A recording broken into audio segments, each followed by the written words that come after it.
Hello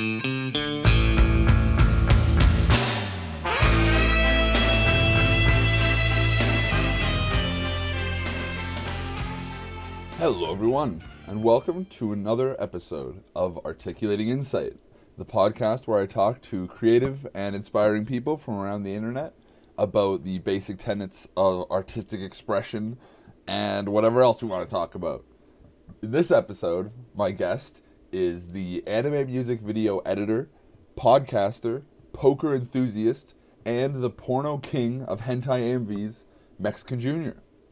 I first heard about MexicanJunior around AMV circles in the past, mainly due to his over-the-top and shocking hentai music videos that were very influential on the early AMV scene. But what brought him to my attention to bring him to this podcast was I stumbled upon his music video for INXS's Never Tear Us Apart using Video Girl I, which is an anime I'm very fond of. And that video blew my mind in how just, like, unguardedly emotional it is, and the expressive editing, which is crazy, because that video was made in, like, 2003, and it has some crazy effects for a 2003 video. So I just instantly fell in love with that video. And then I saw that he himself runs a podcast, which is excellent, called How Many, which I highly recommend checking out, which he talks about more at the end of this episode. And so I thought, well, he's clearly already comfortable, getting his voice out there and stuff, so I think he'd be a great guest for this podcast. And I was right. In the start of this episode, we do get really specific about the technical details of anime music videos and also what the early anime music video scene was like. And, I mean, I guess it is a little niche. If you're unfamiliar with those scenes, hopefully you can find it interesting regardless, because I think it's just a really cool conversation about, like, growing art form and finding your way in that.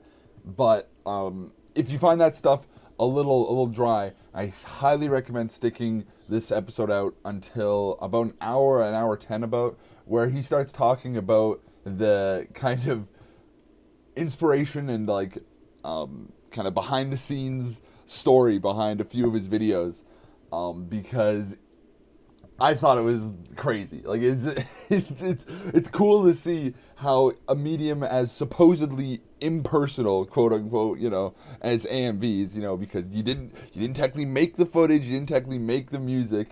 It's still beholden to the same influences that any art form is, including personal expression. So I think it's an amazing conversation. I hope you can make it through to that part, because I think it's awesome. And if you want, we do specifically get into some of his videos, so if you want to check him out, specifically his Kiki's Delivery Service AMV that uses the Association's Windy, which I think is a great song. Of course, as previously mentioned, the Video Girl I video with the INXS song, and also his Ichi the Killer OVA video with Talking Heads' Psycho Killer, which is another crazily edited video for how old it is. But yeah, I think we just had a great conversation. MexicanJunior was so open about the whole early AMV scene and what it was like for him to experience that, his process making videos, and then I think there's actually a really great talk at the end about the connections between gambling and craft and what those things have in common and how those bring out similar drives in people. And I'm super satisfied with how this episode turned out. I was super excited to talk to MexicanJunior, who, I mean, with my experience making AMVs, and to talk to someone as passionate and creative as MexicanJunior, it was such an honor. So I hope you guys enjoyed the episode, and without further ado, let's get to the conversation. I actually started watching AMVs probably 99, 2000, in that era. I kind of got late to the kind of the anime party, I guess you could say. I didn't really start watching a lot of anime until Toonami hit, like in the mid to late 90s. Obviously, like a lot of people, I started off with Dragon Ball Z, Gundam Wing, a lot of those things that they were showing around that time frame. And seeing those shows kind of got me curious because this was around the beginning of the boom of the internet and people actually getting on PCs and logging in, lots of dial up and things like that. So Yeah. uh, I looked through and tried to find DBZ websites, find sites that had clips, maybe things that hadn't been shown here on Toonami yet. Because I don't know if you were watching back then, but when Dragon Ball Z was being shown on Toonami back then, they had they were starting it, right in the Raditz saga, and they would take it all the way to about the point where Gohan and Krillin were fighting the Ginyu Force on Namek, and then there was a specific episode where it would stop and then start all over again, and it would cycle through that set of episodes for several years before they actually got the second half of the Namek saga. So, so I was curious. I was like, okay, well, maybe some of the Dragon Ball websites had some clips that hadn't been released in the U.S. And as I was doing those searches, that's when I started finding not only some of those clips that were subtitled, but people making anime music videos.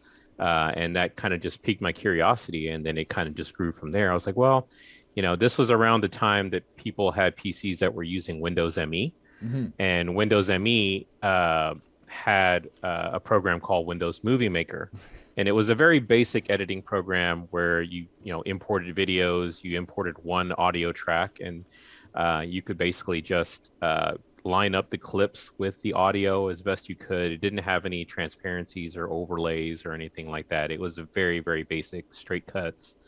But that kind of got me going in kind of my AMV journey. I probably used Windows Movie Maker for the first maybe 1 to 2 years of making AMVs, and I was prolific in making bad videos. I probably made maybe 15 or so really horrendous videos, exported them in WMV file, which is about the lowest compression that you could possibly put and give you the lowest video quality. Because at that time, people didn't just have websites and bandwidth and any way to share a lot of really high-end files because bandwidth was scarce back then. So people were using sites like GeoCities. I was using GeoCities, Homestead, AltaVista, all of these, free web pages that had limits on the video files you could upload and share, and they had bandwidth caps and things like that. So if I wanted to get my work out there, I needed to make the video file as small as possible while still keeping it somewhat coherent and actually, viewable for the viewer. But yeah, those video files in those early days were really, really rough from a quality standpoint.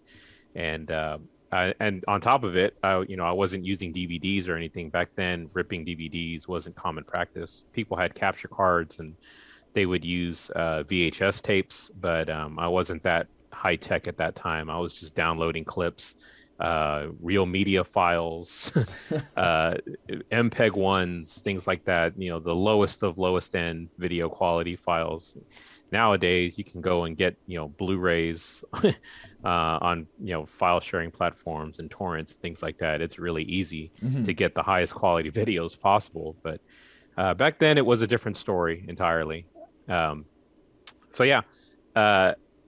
It was about 2003 when I got a little bit more active in the AMV community. I got an account on animemusicvideos.org, which you have an account also, I saw. And at that time, a lot of people were kind of sharing their videos, and they were also sharing their expertise on how to make videos. Early on, one of the people that I met on AMV.org actually lived in my area. I'm in Dallas, Texas. What area are you in? I'm in Edmonton, Canada. Yeah. Oh, wow. Okay, yeah, this is an international call. Very cool. Absolutely. So I'm in Dallas, Texas, and I had a guy that I met through AMV.org that was also in Dallas, and he had an extra capture card that was a USB-based capture card. And I used that to capture some VHS anime that I had. And that became my first AMV using non-downloaded footage. I'm not sure if you saw it. It's on the YouTube page that I have. It was the Kiki's Delivery Service video, Yeah, yeah, Service with a Smile. yeah. With the Uh, association song. Yeah, yeah. yeah, that one was the first one that I did using Adobe Premiere instead of Windows Movie Maker, and using actual footage that I captured myself instead of just downloading it.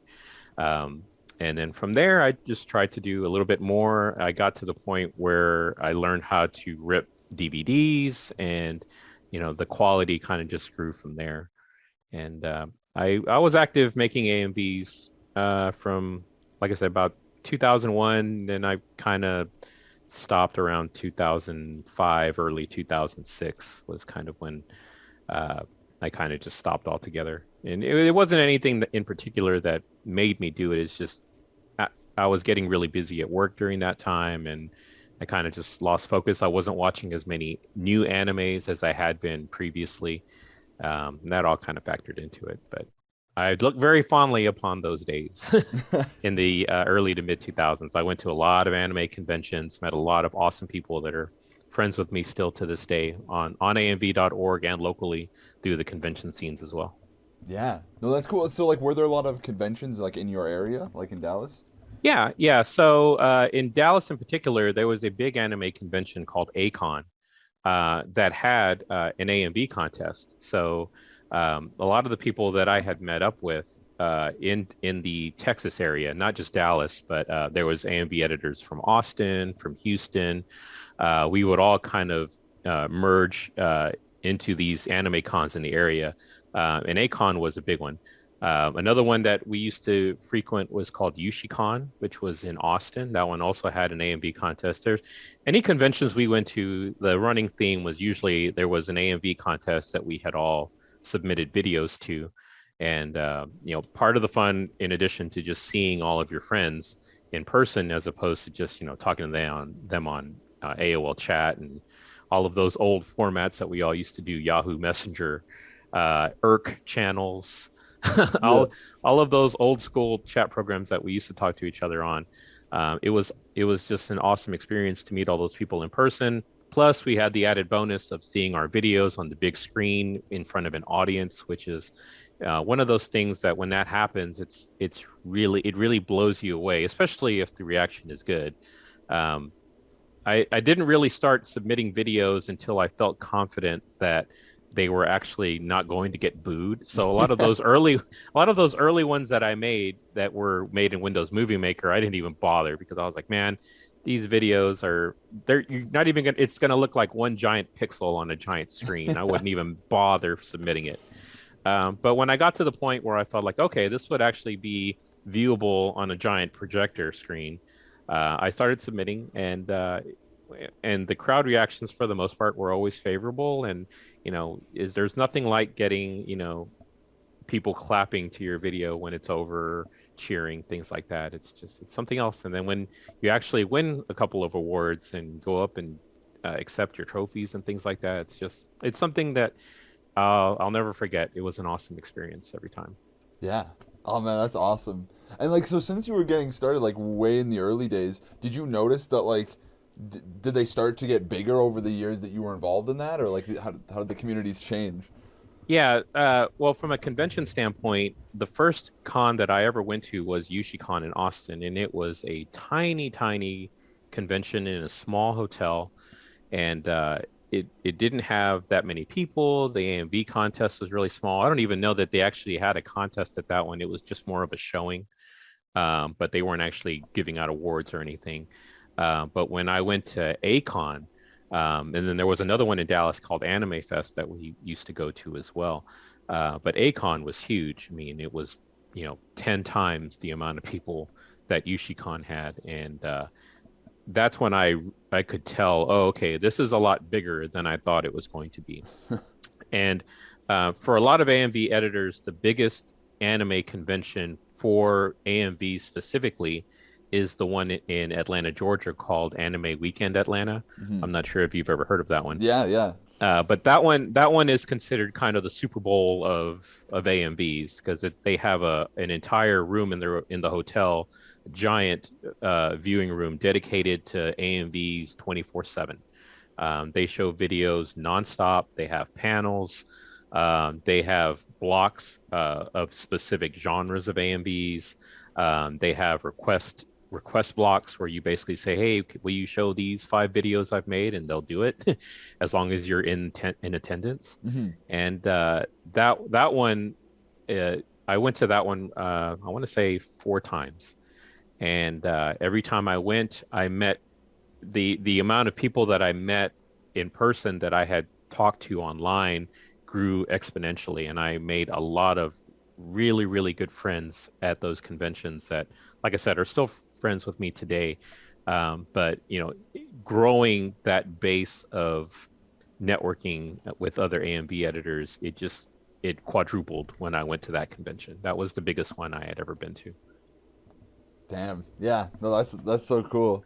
And just even from an online standpoint, from the time that amv.org kind of started and when I joined it, it was pretty early on in its inception, and it didn't have that many members.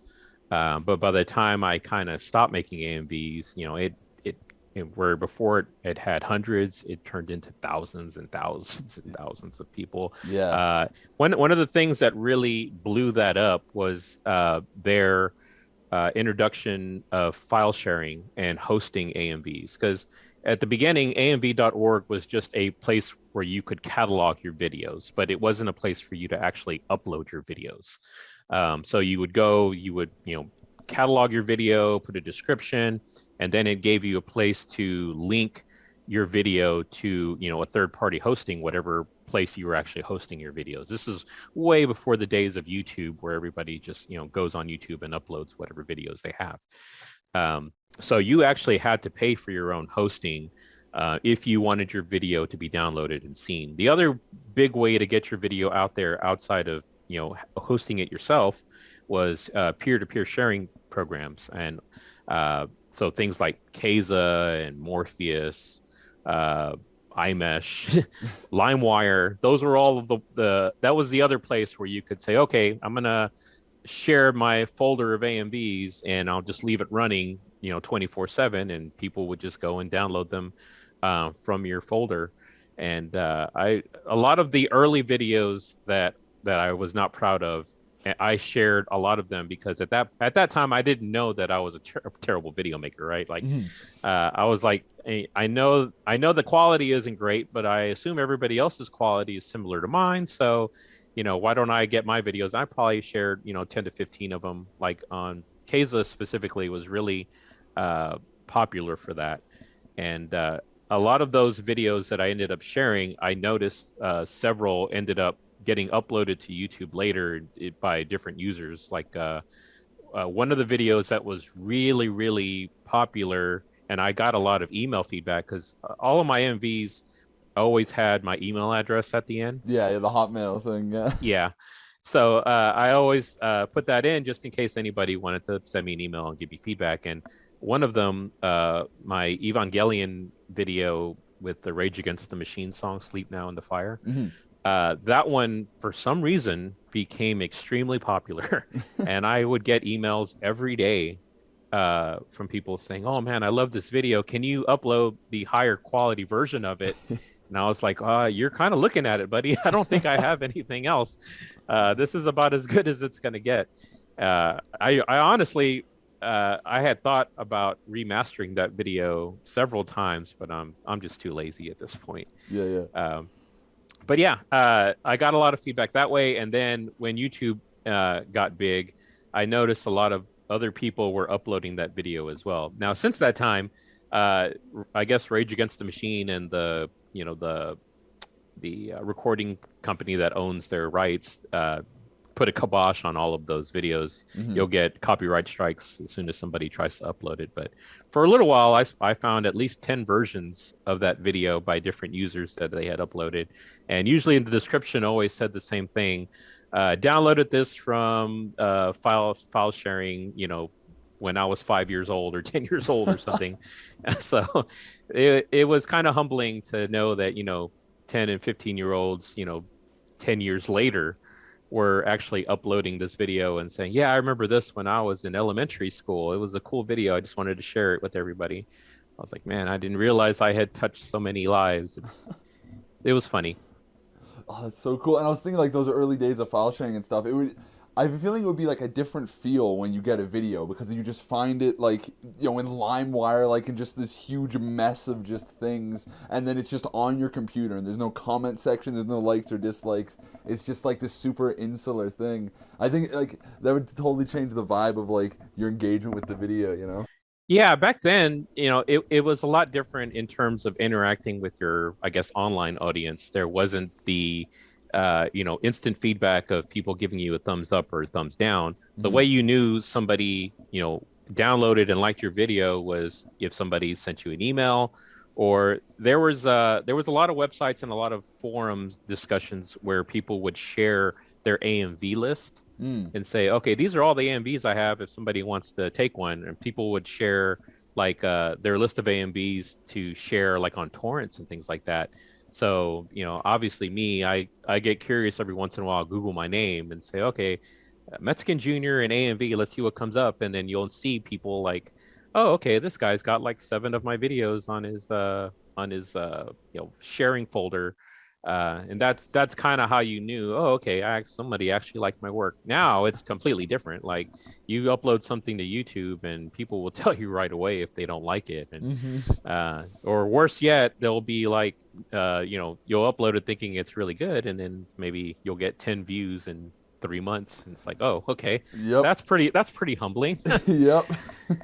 The versions that I have on my YouTube channel right now are actually like the second and third iterations of those videos. So like there was a wave of AMVs I uploaded probably around 2010 or so.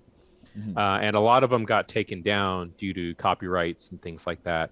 Um, but those had a lot of views, and I hated losing them because it's Mhm. like, well, okay, some of these have like 50K, 100,000 views, and lots of comments. But once they're gone, they're gone. Yeah. So, and then also at that time, YouTube had an upload limit on their files too. So I couldn't upload the highest quality versions of those videos. Like I have MPEG 2s of all of my videos that I've made, Mhm. and but back then, in all of those range between 1 to 200 meg, and but back then I was uploading ones that were under like 50 meg. So I was uploading XVID versions. This was before I was doing MP. Everybody was doing MP4s. So Mhm. I had MPEG 1 versions and XVID versions that I was uploading. So the quality obviously degraded. Back then on YouTube especially, their compression was a little bit rougher than it is now. Yeah.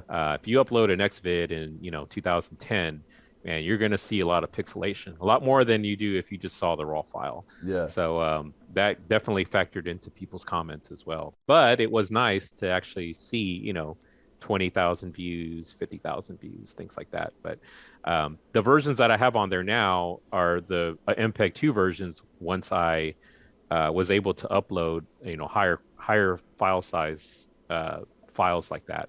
Mhm. But this wave of ones that I've uploaded that are higher quality, they're hovering, maybe between 50 to 100, 150 views, 200 views. Some of them are a little bit higher, but it's definitely different. Yeah. Kind of wish I had those old view counts. Uh, it comes and goes. So this is just a really specific question, but with that Kiki's Delivery Service video, was that an MPEG too? Because it looked a little No, no. blocky. Okay, so that one was done with VHS capture. So I used the capture Oh, card, yeah, yeah, and it was before I started working with Huffy files, which was like a lossless codec. yeah, yeah. So I was editing, I want to say MJPEG files that were like, and I was capturing at like 352 by 240 or something. So because at the capture card that I was using was a USB capture card, and this was before high-speed USB. This was these were the old slow USB connections, right? Yeah. And slow cables. So if I tried to capture at anything higher quality and anything higher resolution than 352 by 240, I would get lost pixels left and right and frame rates Wow. being dropped all over the place. So Yeah. I had to capture at a really, really low frame rate and really, really small resolution in order for it to run smoothly. And then when I did the video, I couldn't, obviously I didn't want to blow up the resolution because it would just make it look horrible. So I kept the resolution the way it was. So that version that's on YouTube is an MPEG 1 that was, 352 by 240 resolution or something like that. Yeah. It's weird. I've had a couple of people remaster my videos for me. I don't know if you've seen it, but the Utena video, Yeah. Liquid Petals with the Flower Girl song. Yeah. Yeah. That one I made in Windows Movie Maker, and the original version is a WMV. If you watch that video, there is a comment at the beginning that says this is a remastered version by I think his name was Michael Walter. His AMV.org name was Tsukin, Tsukin, who also had a really, really popular AMV, back in the old days. I'm not sure if you've seen it, but I forgot what it's called, but it was like a high action, very bloody, very violent video, and it was awesome. I wish I knew the name of it, but it's fantastic. If you search for that person's name, Tsukin, in YouTube, you'll probably find it. But it was a tremendous video. Yeah. Anyway, and what he reached out to me and he said, "Hey, I just wanted to let you know that I took that video and I remastered it, and I used DVD footage because that video I downloaded the Utena movie straight off of Keza, and it had the subtitles in it and everything." I was so limited in the footage I could use to make that video because I was purposely trying to avoid scenes with people talking. Yeah. Because since I was using Windows Movie Maker, I had no way to crop those subtitles out. Yep. And I knew enough back then to know that people hate subtitles in their AMVs. Yep. So I specifically looked only for scenes that had no subtitles and no talking. And some of the scenes where music was playing, I had to avoid because the musical lyrics were at the bottom of the scenes. It was so difficult. But yeah, he remastered the entire video, sent it to me in a very high quality MP4, and he said, "Just do whatever you want with it. If you want to upload it, great. If not, just keep it for your own personal use. I have no expectations. I just wanted to do this." Yeah. Now, I was blown away that somebody would take the time to remaster a video that wasn't even theirs just because they felt like it. And he was actually the second person that wanted to do that. There was another person that tried to remaster that video and sent me a beta of that video, but he had changed it a little bit, but he used the same anime, he used the same song, and he was using DVD quality. And he had changed some of the scenes, but he said, "Hey, is it cool if I, remaster basically your idea, use a lot of the same footage that you're using, but maybe change it a little?" And I said, "Yeah, I don't care.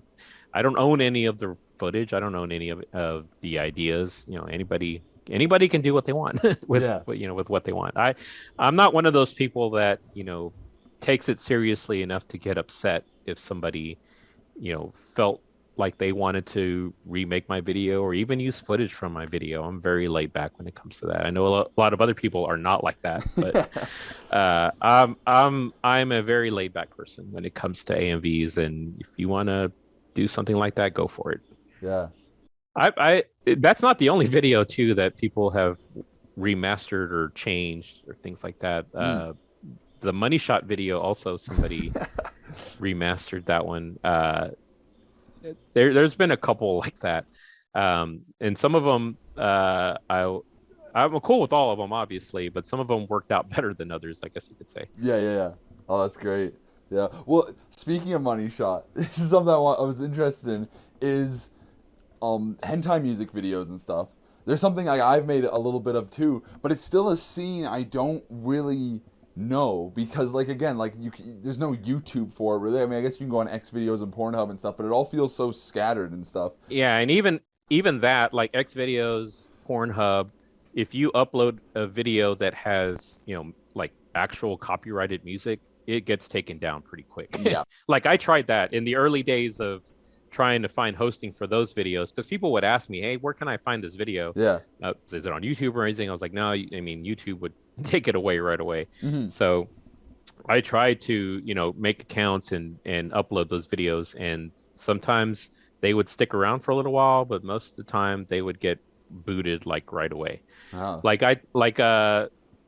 If you do a search for Money Shot AMV, Bible Black Relax, all of the keywords, there is some websites that have them. Nice. But they're the resolution and the quality on them looks so awful. Like I don't know what kind of compression those websites use, but it looks so bad. And sometimes the sync is a little bit off too. Mm-hmm. I always prefer, if people have the patience for it, if they would just download the hosted version as an actual raw file, just because that is the best quality. There's not going to be any drop frames, or there won't be anything related to your internet connection or the connection of the site that will make the video seem off timing wise than it should. Mm-hmm. But yeah, you're right. Hentai AMVs was not a big thing even in the early days. There was a couple out there, but they weren't all that popular because anime conventions weren't really that much in the business of showing those, at least during normal convention hours.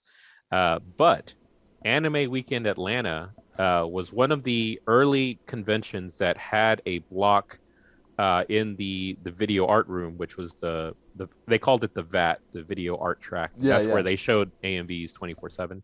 They would have late night showings, from maybe midnight to 2 or something, of just hentai AMVs, and they actually had in their awards specifically for adult videos. Yeah. And that's where I submitted a lot of my work. And I actually won an award at Anime Weekend Atlanta for Money Shot.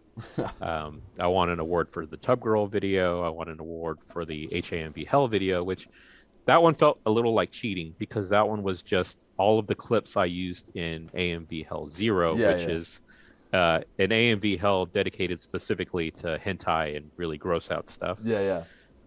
But I thought the segments were so fun and so good that I wanted to be able to release that as its own separate video just for convention purposes. And the people that ran AMV Hell, Zarzax, I don't know if you've heard of him, Alan Klontz, and Brian Moore, who was SSGWTNBD, something like that.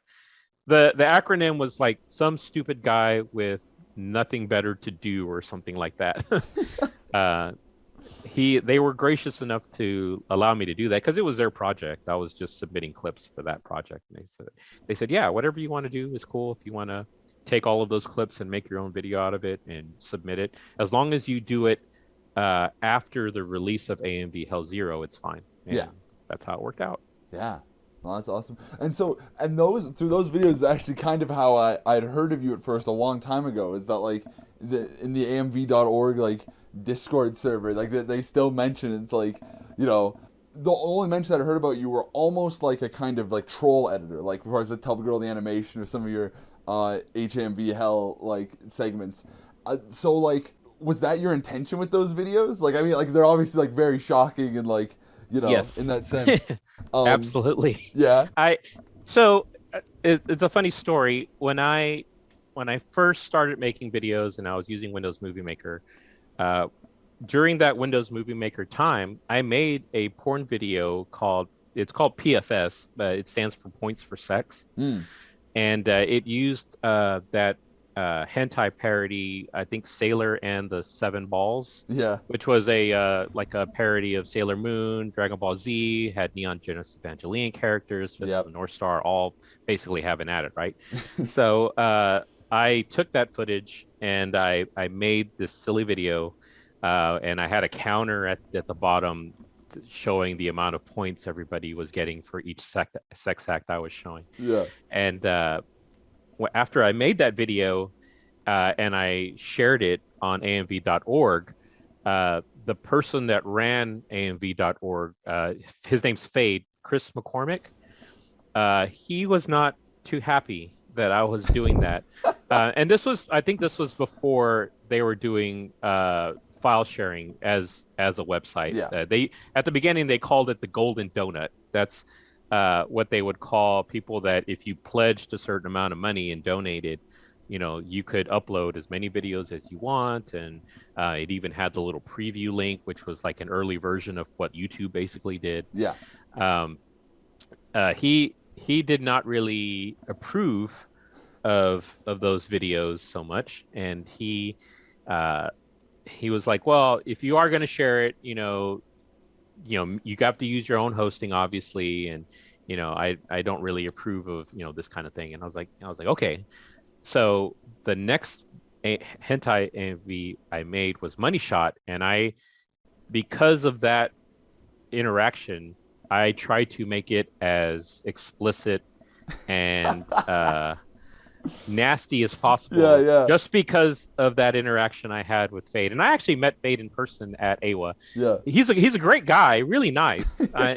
But I don't know, something about kind of getting slapped on the wrist for the original one made me want to make them bigger and more gross and nasty with every iteration. So I went from and Points for Sex is, I mean, it's nasty. I mean, I wouldn't even say it's gross or anything. It's just kind of a funny video. Yeah. But every iteration after that, I tried to gross people out. Yeah. And Tub Girl was kind of the culmination of that, and then the HMV Hell stuff was basically Alan Klontz and Brian Moore telling me, we want this project, this multi-editor project, to be as gross as possible. Oh. So make your clips, as shocking as possible, because that's what they were going for. They were going for shocking. I was like, well, you want shocking? I can give you shocking. Yeah. And I made, I don't know, 8 clips for them. People joke that I made like half a video, which I didn't, but I did make my fair share of videos. And it came at the expense of other multi-editor projects that I was in, because during that time I was also in the video game AMV projects, the NES project and the retro video game project and VG3. And I was actually a coordinator for that. The original NES project was actually an idea I came up with at Anime Weekend Atlanta. I don't know if you've ever seen that, but at the beginning of it, there's actually a clip of me drunk off my ass talking about, because and I know I'm really getting into the weeds with this stuff, but have you heard of the Dance Dance Revolution project? Not the project, I don't think so. Okay, there was a multi-editor project called the DDR projects, and it was basically taking the Dance Dance Revolution soundtrack and each different song, making a mini AMV for it. Yeah. And so it would always premiere at Anime Weekend Atlanta. Yeah. And as me and all of my friends were watching this, we were like, you know what? I don't really like this music. Like, what if we took all of the old Nintendo like music, 8-bit music, and turned those into AMVs? I like those songs. Like I like the Zelda theme song and the Mario Brothers theme song, and Mike Tyson's Punch Out theme song, which was the video I ended up making for it. Why don't we do that instead? And that kind of got the ball rolling, and we found all of these remixes on ocremix.org and vgmusic.org, and that turned into that project. But so I guess getting back to the AMV Hell stuff, we were in the midst of doing, I think the second or third iteration of that video game project while I was trying to make the videos for the AMV Hell Zero project. And my co-coordinators were not happy that I was spending so much time making hentai mini AMVs and not finishing the project that was basically my project. And I am an actual coordinator, and I'm blowing that off just to make these small porn videos for somebody else's project that they have nothing to do with. So yeah, kind of became a point of contention that year. That was like 2005. Yeah, that's really funny. you got to commit to the bit, Yeah, I mean, if you if you go back and let's say you go on the amv.org forums and you do a search for hentai music videos, uh, my name would come up and people would say, well, if you want to talk hentai AMVs, this is the person that kind of got the ball rolling on it. Yeah. And sometimes I'll dispute that and I'll be like, no, people were doing it, way before me. I'm not trying to take credit for any kind of movement or anything. Mm-hmm. And then one of my friends, his name is Julian Milo. He was, have you ever heard of Hypodermic Studios? I not at the top of my head, but I've probably seen him around. His AMV.org name was Beowulf. He made a really popular AMV called, it was using Evangelion and Radiohead. The song was 2 + 2 = 5. Something like that. Yeah.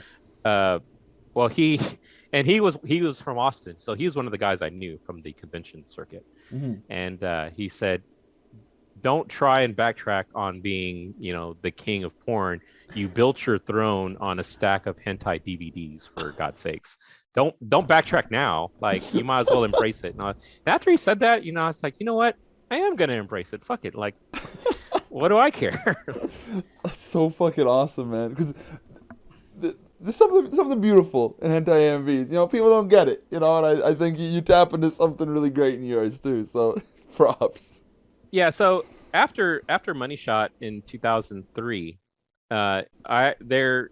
some categories at different conventions started opening up. Like there was a convention in Florida called AFO, Anime Florida or something. Yeah.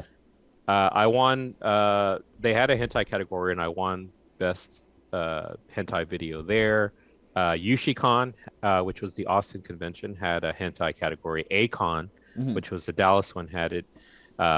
So I was really, at that time, I was really proud of that video, because not only was I trying to be 10 times nastier than the Points for Sex video, but at that time I had actually gotten really comfortable using Adobe Premiere, and all of the editing was really, I felt like I had really started hitting my stride from an editing standpoint, with beat syncs and lyric syncs. And I've never really been a huge effects guy, but I started using transparencies and overlays. It was a big change for me from the straight cuts style of editing that I was doing in Windows Movie Maker. So at that time, I was really proud of that video. Now, after that, 2004, 2005, I got more familiar with Adobe Premiere, started using a lot more transparency work, rotoscoping, things like that. But that was the first time I had actually expanded, my editing style a little bit. Mm-hmm. So, like, I remember you have, like, on your amv.org profile, you have, like, your top 5 videos, and Money Shot was number 1. Would that change now? Like, what videos do you look back on most fondly now? I think I would keep Money Shot number 1, because the reaction it got from people. Like, at that time, like I said, hentai AMVs was not, 100% new, but I think that was one of the first times that an AMV that was a hentai AMV got kind of popular, and and it was almost mainstream, kind of. It wasn't really mainstream back then. People weren't really doing that, and they weren't sharing it if they were in public forums and public circles. Like if they did make something like that, they would probably just show it to their friends, or have some late night showing at some convention that only a certain amount of people were seeing. I don't think people were releasing it worldwide like that on a forum as big as amv.org was at that time. So I kind of felt really proud of that one, and it was mainly not only because I thought it was a pretty good video. People really reacted to it in a positive way, and I think it opened up a lot more conventions wanting to have hentai AMV showings and actual hentai AMV categories in their contests. So I'm not going to say it changed everything, but I think it helped in a little way. You made the deep throat of AMVs. Like, look at you changing the game. The Debbie Does Dallas of hentai AMVs. There you go. It obviously, it's not something I can put on my resume, but it's kind of a cool little thing to have in my, in my cap, a little feather in my cap, I guess. Yeah, exactly. I mean, hey, it's You influenced the subculture. That's not something a lot of people can say. That's so great. Speaking of hentai MVs, so two of the videos that I watched of yours, Lightworks was that Susie Wong stripper dancing Yeah, video. yeah, I thought that one was really cool. It had a nice little lip sync in the middle. yeah. It had good beat sync. I was curious though, how much actual footage did you have that you needed to stretch out into that like 2-minute video? That was like, I don't know, 40 seconds generously. Yeah, I was gonna say it felt like 40 to 45 seconds that you were really trying to get as much out of as possible. Yeah, well, with all of the the reverse camera angles and the and the beat sync, reversing back to the same beat sync, and then kind of reusing some of the footage. But I liked it. I think it was really well done. All of the sync was definitely on point. Yeah, no, and that was like kind of a trip for me because I had kind of made like a hard and fast rule before to never reuse footage in an AMV, just because I'd seen people do that before and it never struck me as particularly creative. It's like, oh, I've seen this part before. And so it was the first video where I was like, I love this concept so much of just this singular scene and the way she moves. And it's so, like, no stripper would fucking dance like that. She's like, there's so many shots in there that are just so weird. What anime was that? It didn't look familiar to me at all. That's an old Rintaro OVA, like the guy who did like Metropolis and stuff. It's called Download Devil's Circuit that has this amazing energy. And yeah, I just found that randomly. And I was listening to Jay Dill at the time, and then I saw that clip. I was like, I gotta do something with this. Like, this is so cool.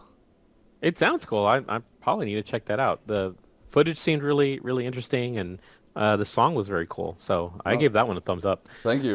The other one that I saw, Baby, which was a chick in the shower. Yeah. That one didn't have as much beat sync. The chick was hot. You did have some really good transparency works toward the end.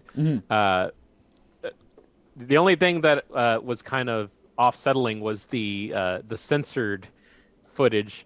Where it's just nothing but a glow stick. Yeah, that's in front of the girl. I thought that was like a really funny. But for Cream Lemon, I can't find an uncensored source for it. I've been looking around, man, and it's like, oh, and it's such a big series too. Like that was kind of from what I've read, that was kind of like the first big hentai series to really like hit it big. And there's so many cool stories. Hidaki Anno worked on a few episodes that are really amazing, but no uncensored version that I could find, which is a big piss off. Well, and I had heard the title, but I had never seen it. It does look very interesting. Yeah. Well, thank you for checking those out. I really appreciate it. And it since we're talking about your AMVs, I also watched Destruct, the Eva Talking Heads video. Yeah. I really like that one. Of the 4 I saw, that's probably the one I really enjoyed the most. So much action sync, your use of overlays, that guitar video static effect you were using, where it made it look like the antenna was getting off kilter. That was really cool. And then the ending was like so cool. It was like all over the place. I'm a fan of chaos editing. Like you had mentioned you had seen the Psycho Killer AMV that I did from 2000. I think it was 2004. I made that ending like try and be as chaotic as possible. I used probably like 10 different video tracks all overlaying on top of each other. Oh man. Just to make it look like really crazy and psychedelic. And and your ending in that Destruct video kind of reminded me of that. And then the Perot one, the Eva, and it was like a blues song. I wasn't familiar with the song, but it was really good lyric sync with the movie footage kind of being in line with the lyrics in the song. They had a really good flow. It looked like he used Karikano in the middle. So it kind of snuck that in. Like I was like, whoa, that doesn't look like the same show.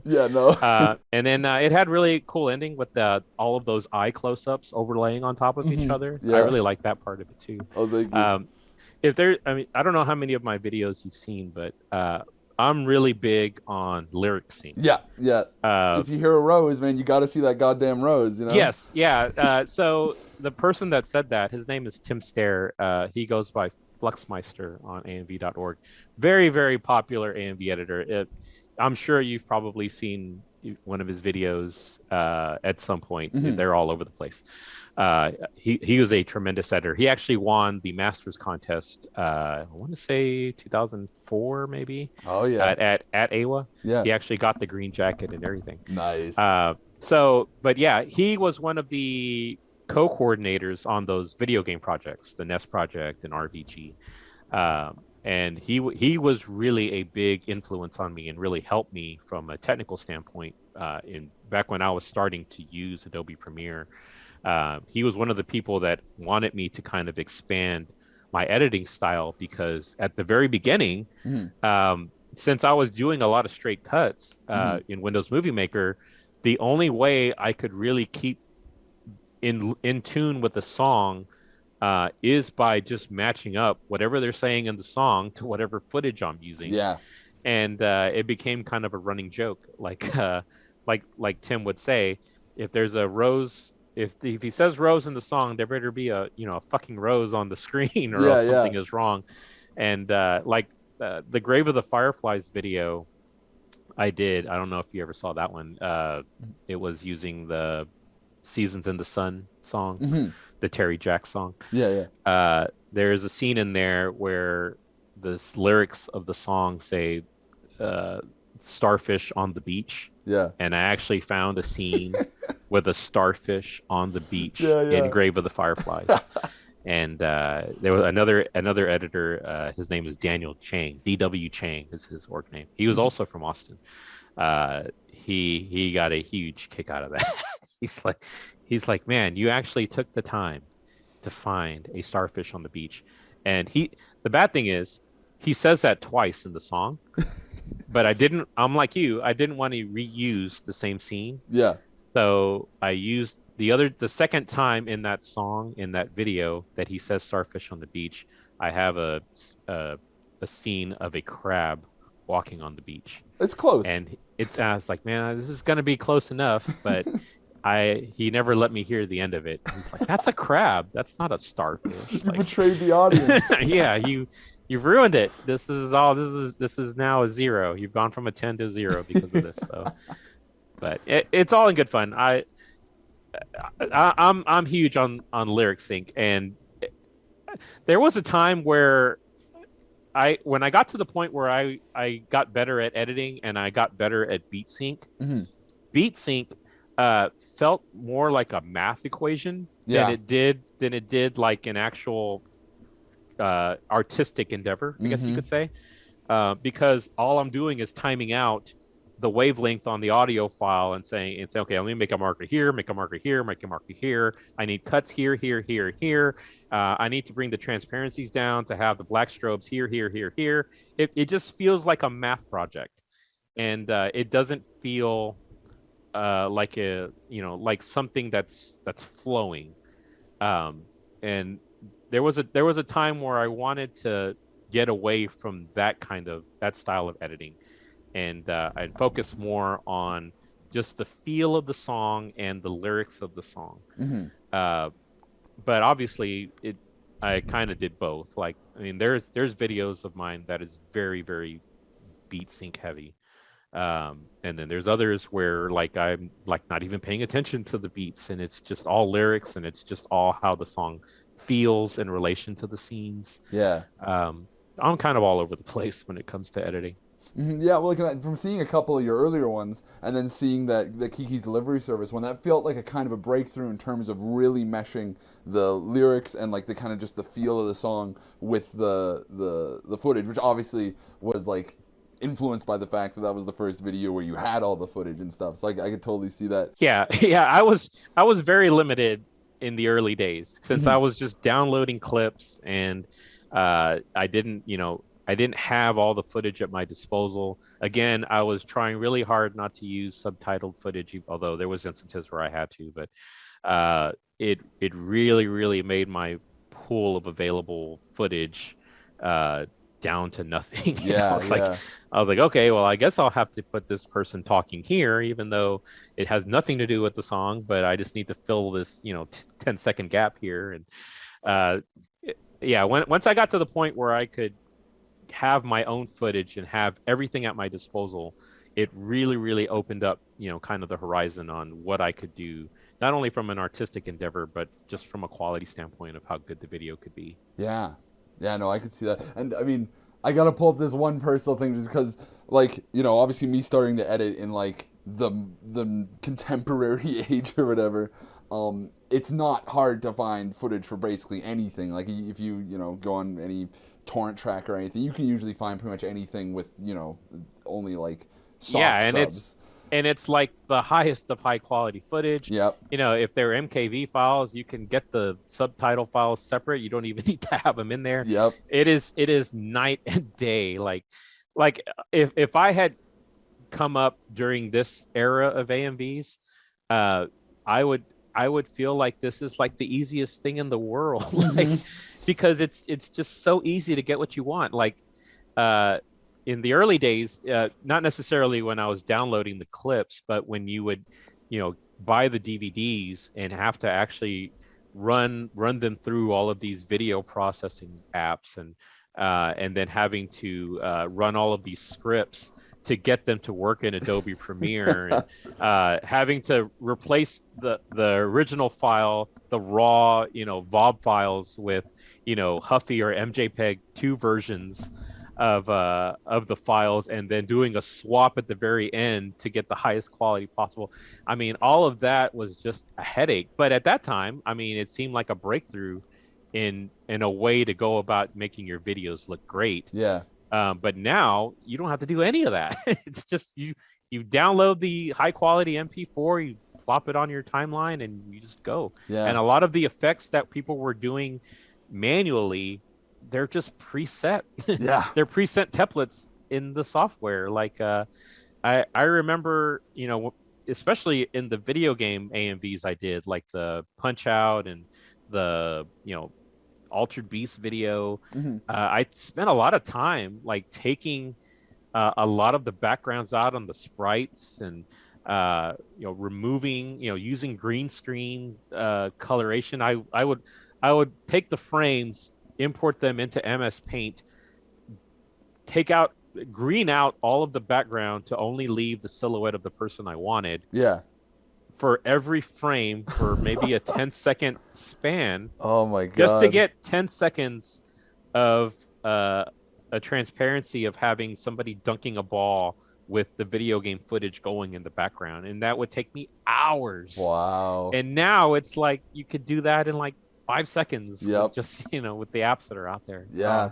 It feels like a nirvana of AMV making. And well, I mean, I do gotta say, I did have one experience where I did have to go through a bit of a rigmarole to get some footage. It was for this really obscure OVA called Blue Butterfly Fish. I had this really oceany song that I really wanted to make an AMV for, and I was looking through every ocean anime I could find, and none of them felt right except for this one that was only available on, I forget where, it was like Daily Motion or something, and it had hard-coded subs, and I tried to work around, and I was like, there's no way, like they talk over so much. So I ended up tracking were down... Were the subtitles like covering the whole screen to the point where you couldn't crop them? Like, it was a substantial portion. Like they were pretty big on the bottom and like yellow and stuff. I was just like, ugh, I don't like this. So I managed to track down a single Laserdisc copy from Japan, like just like through some bootleg like Laserdisc selling site. And that is dedication. I needed this footage, and it was pretty cheap. It was only like $15 to order it. So I was like, okay. So I bought it, and my dad just happened to have a Laserdisc player like laying around, and I was just like, well, I guess this is what I gotta do. So I hooked up a capture card, and I did it, and I was like, at the end of the day, I was like, I got this footage. Like, this is mine. It felt cool. Yeah, that feeling of accomplishment is probably way different now than it is back then, because you can just download almost anything you want, right? Yeah. Back then, like especially for hentai AMVs, it was not easy to find whatever hentai you were looking for back then. They weren't as readily available. A lot of times, it's weird. Like Money Shot, for example, I made that video before the Bible Black DVDs were actually available to buy. Oh yeah. So I want to say I used Kaiser or something to download the Bible Black episodes, just specifically for that AMV. And when I made it, and I submitted it to ACON, the Dallas convention, and it won that award. I went to the dealer's room, and in the dealer's room, one of the guys that licensed Bible Black was there. and I was talking to him, and he was, saying, "Yeah, I was there at the showing. I loved your video. It was great." And he said, he was showing me where the DVDs were, and he said, "Hey, I have all of those DVDs if you ever wanted to remaster those, because I really liked how it came out." And it was funny because I mentioned during our conversation how I came about getting that footage, Yeah. and the conversation kind of turned a little bit when I mentioned, yeah, I downloaded the footage, and that's how, I ended up getting it. And he's like, "Well, you can change that now." And he's kind of pointing at the DVDs, like wanting me to buy them, Yeah. retroactively. I was like, "Well, I kind of don't need it anymore," but I ended up getting it just in case. You never know if you may. I don't really go to the well more than once on a lot of animes. Once I make a video using a specific anime, I'm kind of done with it, unless it's a multi-editor project where I'm just making a little segment. Yeah. And those Bible Black DVDs ended up paying off because I ended up using them to make some of those mini clips for AMV Hell Zero. So I guess it paid off, but he more guilted me into buying them than anything. That's really funny. Oh man, yeah, AMVs. Was it something like, this is kind of a tangent now? So if you have any closing words on AMVs while we're still here, if there's anything else you wanted to say about them, that'd be good, because I kind of got a different thing we could talk about. Yeah, like I will say that time period from 2000 to 2006 was one of the funnest times of my life. Not only with the editing, because editing, it's very time consuming depending on how much effort you put into it, right? Like, and it can be kind of a pain, especially if you've got other things going on in your life, work and stuff like that, Yeah. family. But the feeling of accomplishment when you finish something and you show it to your friends and you release it, on the forum, and you wait for that feedback, and when you actually submit it to a convention, that feeling of pride after making something like that you did all on your own after hours and hours of struggle and strife is just, there's nothing like it from a feelings. I mean, I would imagine, I mean, it's not exactly the same, but I would imagine it's how like a musician feels after they've made a song and made an album. Like it's something similar. I love that time frame because of the feeling of accomplishment I had, and because from a community standpoint, AMV editors were some of the nicest and funniest people I ever met. And I met a lot of them in person, and they were all, sometimes people come off kind of jerkish in forums, sometimes kind of snobbish, but when you meet them in person, it's never like that. Yeah. People are always so nice. I did not have one bad in-person encounter with anybody I ever met on AMV.org or just AMVs in general. It was an awesome time. That's awesome. And actually, I don't know if you know this, but during that time frame, one of my best friends now, and he was a really good friend of mine back then, who actually gave me my first version of Adobe Premiere. He actually burned the software and gave it to me, and that's what I used. Yeah. So as you can see, there was a lot of bootlegging going on early in my AMV journey. His name was Carlos Corral. He ran Mind Warp Entertainment Studios. I don't know if you've ever heard of that. He has some very, very famous AMVs. The Naruto one, the whatever, United States of whatever AMV. You ever seen that one? Yeah, he did that one. He did one called I forgot the actual name of it, but it was a Korn Dead Bodies Everywhere AMV that had nothing but killing and death. And he made that one too. That's probably one of his most popular videos ever. But at that time, me and him actually started making anime convention documentaries that are out there. Oh yeah. We made a documentary of the Yushikon experience. It was about 30 minutes long. And we made an Akon documentary, which is probably an hour or two long, actually. And it kind of showed what that experience was like. I don't know. Have you ever gone to an anime convention? I've been to a few. I know there's a big one in Canada. One of the guys that was really big and really active in the AMV community. His name is Vlad G. Ponert. Okay, yeah, yeah. Have you heard of him? I think so. He Yeah. he has some very very famous AMVs. He ran the video art track at AWA for a little while too, Mm. but he's Canadian, and I think he ran uh, uh, an anime convention, or at least the video part of it, uh, in Canada. I forgot the name of it, but he was a big mentor to a lot of AMV editors, and he made some of the most famous AMVs out there. Uh, but he, when it comes to conventions and kind of the life of it, uh, those documentaries, even though I'm sure he's not proud of some of his antics, Carlos, they were some of the funnest and funniest times, and it's all on footage and documented. And it kind of shows you the ins and outs of not only the AMV community, but just the anime community, which I think is an awesome community. Yeah.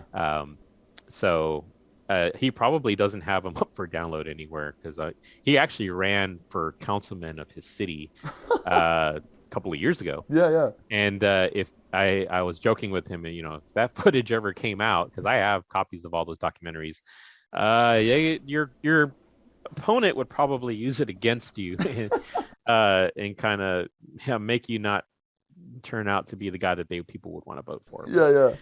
So yeah, he has me pretty much locked in that I can never release any of that footage. That's like a time capsule now. Like, that's so cool. Yeah, absolutely. It was definitely, you watch it and you're like, oh yeah, I remember 2003. That was such a good time. Like, Yeah. it's very, very, very much a time capsule of what was going on during that time. Mm-hmm. Yeah.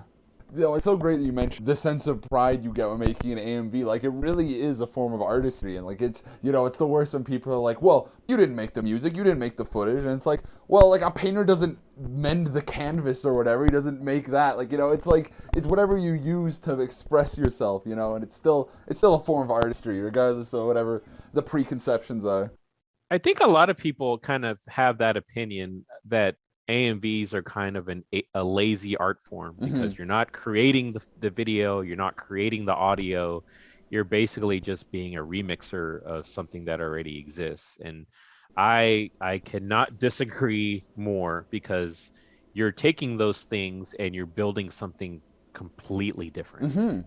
And there is a lot of thought and work that gets put into making something that you can actually be proud of. I mean, there's always going to be examples where people just throw stuff together and call it an AMV.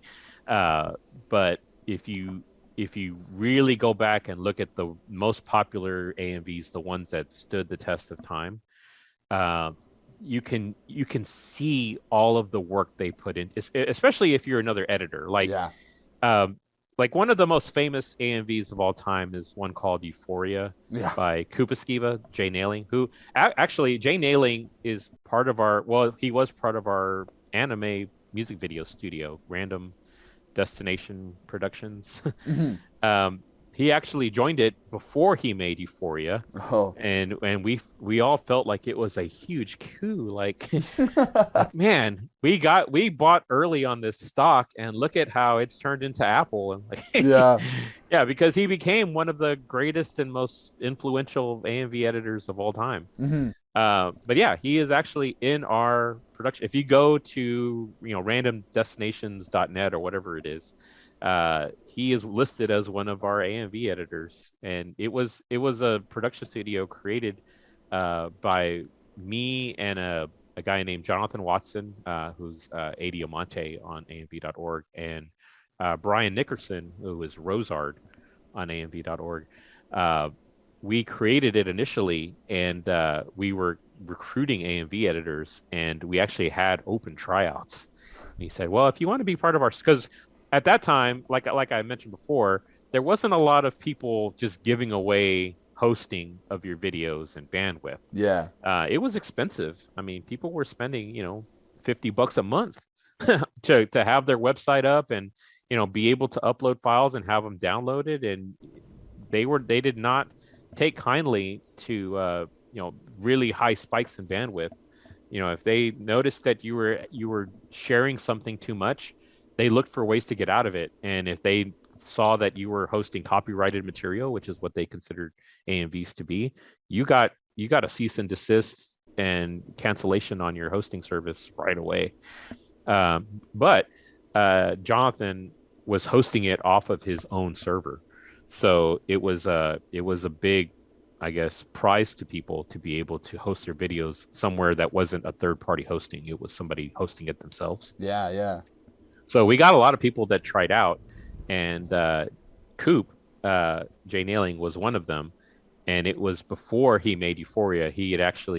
We accepted him because he made another video, an Evangelion video. I forgot the name of it, but it was like it was called like Ray Damaged Remix. Yeah, that's Season's favorite AMV, the one AMV critic or whatever. It's I saw it because of that. Yeah. Yeah, Jay submitted that video as his tryout for being a part of our studio, and it was a very, very close decision. It was him and another guy named Kirk Fryer. His AMV.org name was Pyromaniac. Yeah. And he actually made a really famous video, but it wasn't an AMV. He made the Family Guy video with Mortal Kombat. Have you seen that one? I don't think so. It's a very popular video. Like if you go on YouTube and you do a search for Family Guy, Mortal Kombat, there's going to be tons of hits that you're going to get. Yeah. It's a very famous video, but he tried out also, and we almost took him instead of Coop, because we knew him. He was somebody that we had more interaction with. We didn't really know Jay all that well. He was in Chicago, and we were all in Texas, so we'd never met him in person. We were kind of just taking a flyer based on the video quality, and his we thought was a little bit better than Pi's, so we had to give Pi the bad news. And obviously he went on to make that popular Family Guy video, but Jay turned around maybe a couple of months after he got brought into the fold in our studio. He made Euphoria, and it became one of the greatest AMVs of all time. Like if you go at the ranking of AMV.org based on their scores and their reviews and stuff, it's got to be up there, top 10 probably. Yeah. So that became a huge coup for us because the rest of us kind of sucked. So to land a superstar like that, it's like getting LeBron on your team. Yeah. Like, oh man, can't believe he's going to carry us to the promised land, whatever that was. Oh man, and that's because I never even really considered, like when I first got into AMVs, seeing like studios and stuff like that. I was just kind of like, what's the like I didn't see why it was such a big thing. I was like, well, what's the benefits you get from this? But they give that in terms of the hosting stuff and just like that was the main thing. Yeah. Most people they would fly solo, right? Yeah. But like I said, it was expensive. This was before AMV.org was hosting AMVs. They were, like I said, they were just kind of a catalog website.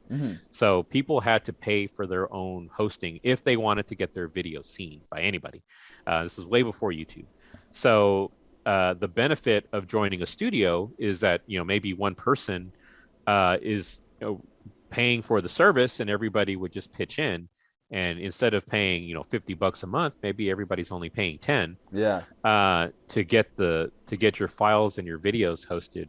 And it was, and also not only that, but it was also kind of a nice networking opportunity and have kind of a group of people that would help each other. Like, if you're part of a studio, if maybe you need a specific anime, maybe one of the other people in your studio has it. Yeah. They're more than willing to say, okay, well, let me send you the DVD, or let me rip the DVD and send you the file or something. Yeah. Back then, a lot of times people were sharing, before peer to peer, they would just set up a transfer queue in AIM chat, and 2 days later, maybe you would have a whole episode of something, or a whole anime movie. But that's how we would kind of share footage if we all had different ideas, and sometimes we would be in aim chats together as a group and just throw out ideas, some of the things we're working on, give betas, get feedback on some of the early betas that you were working on. There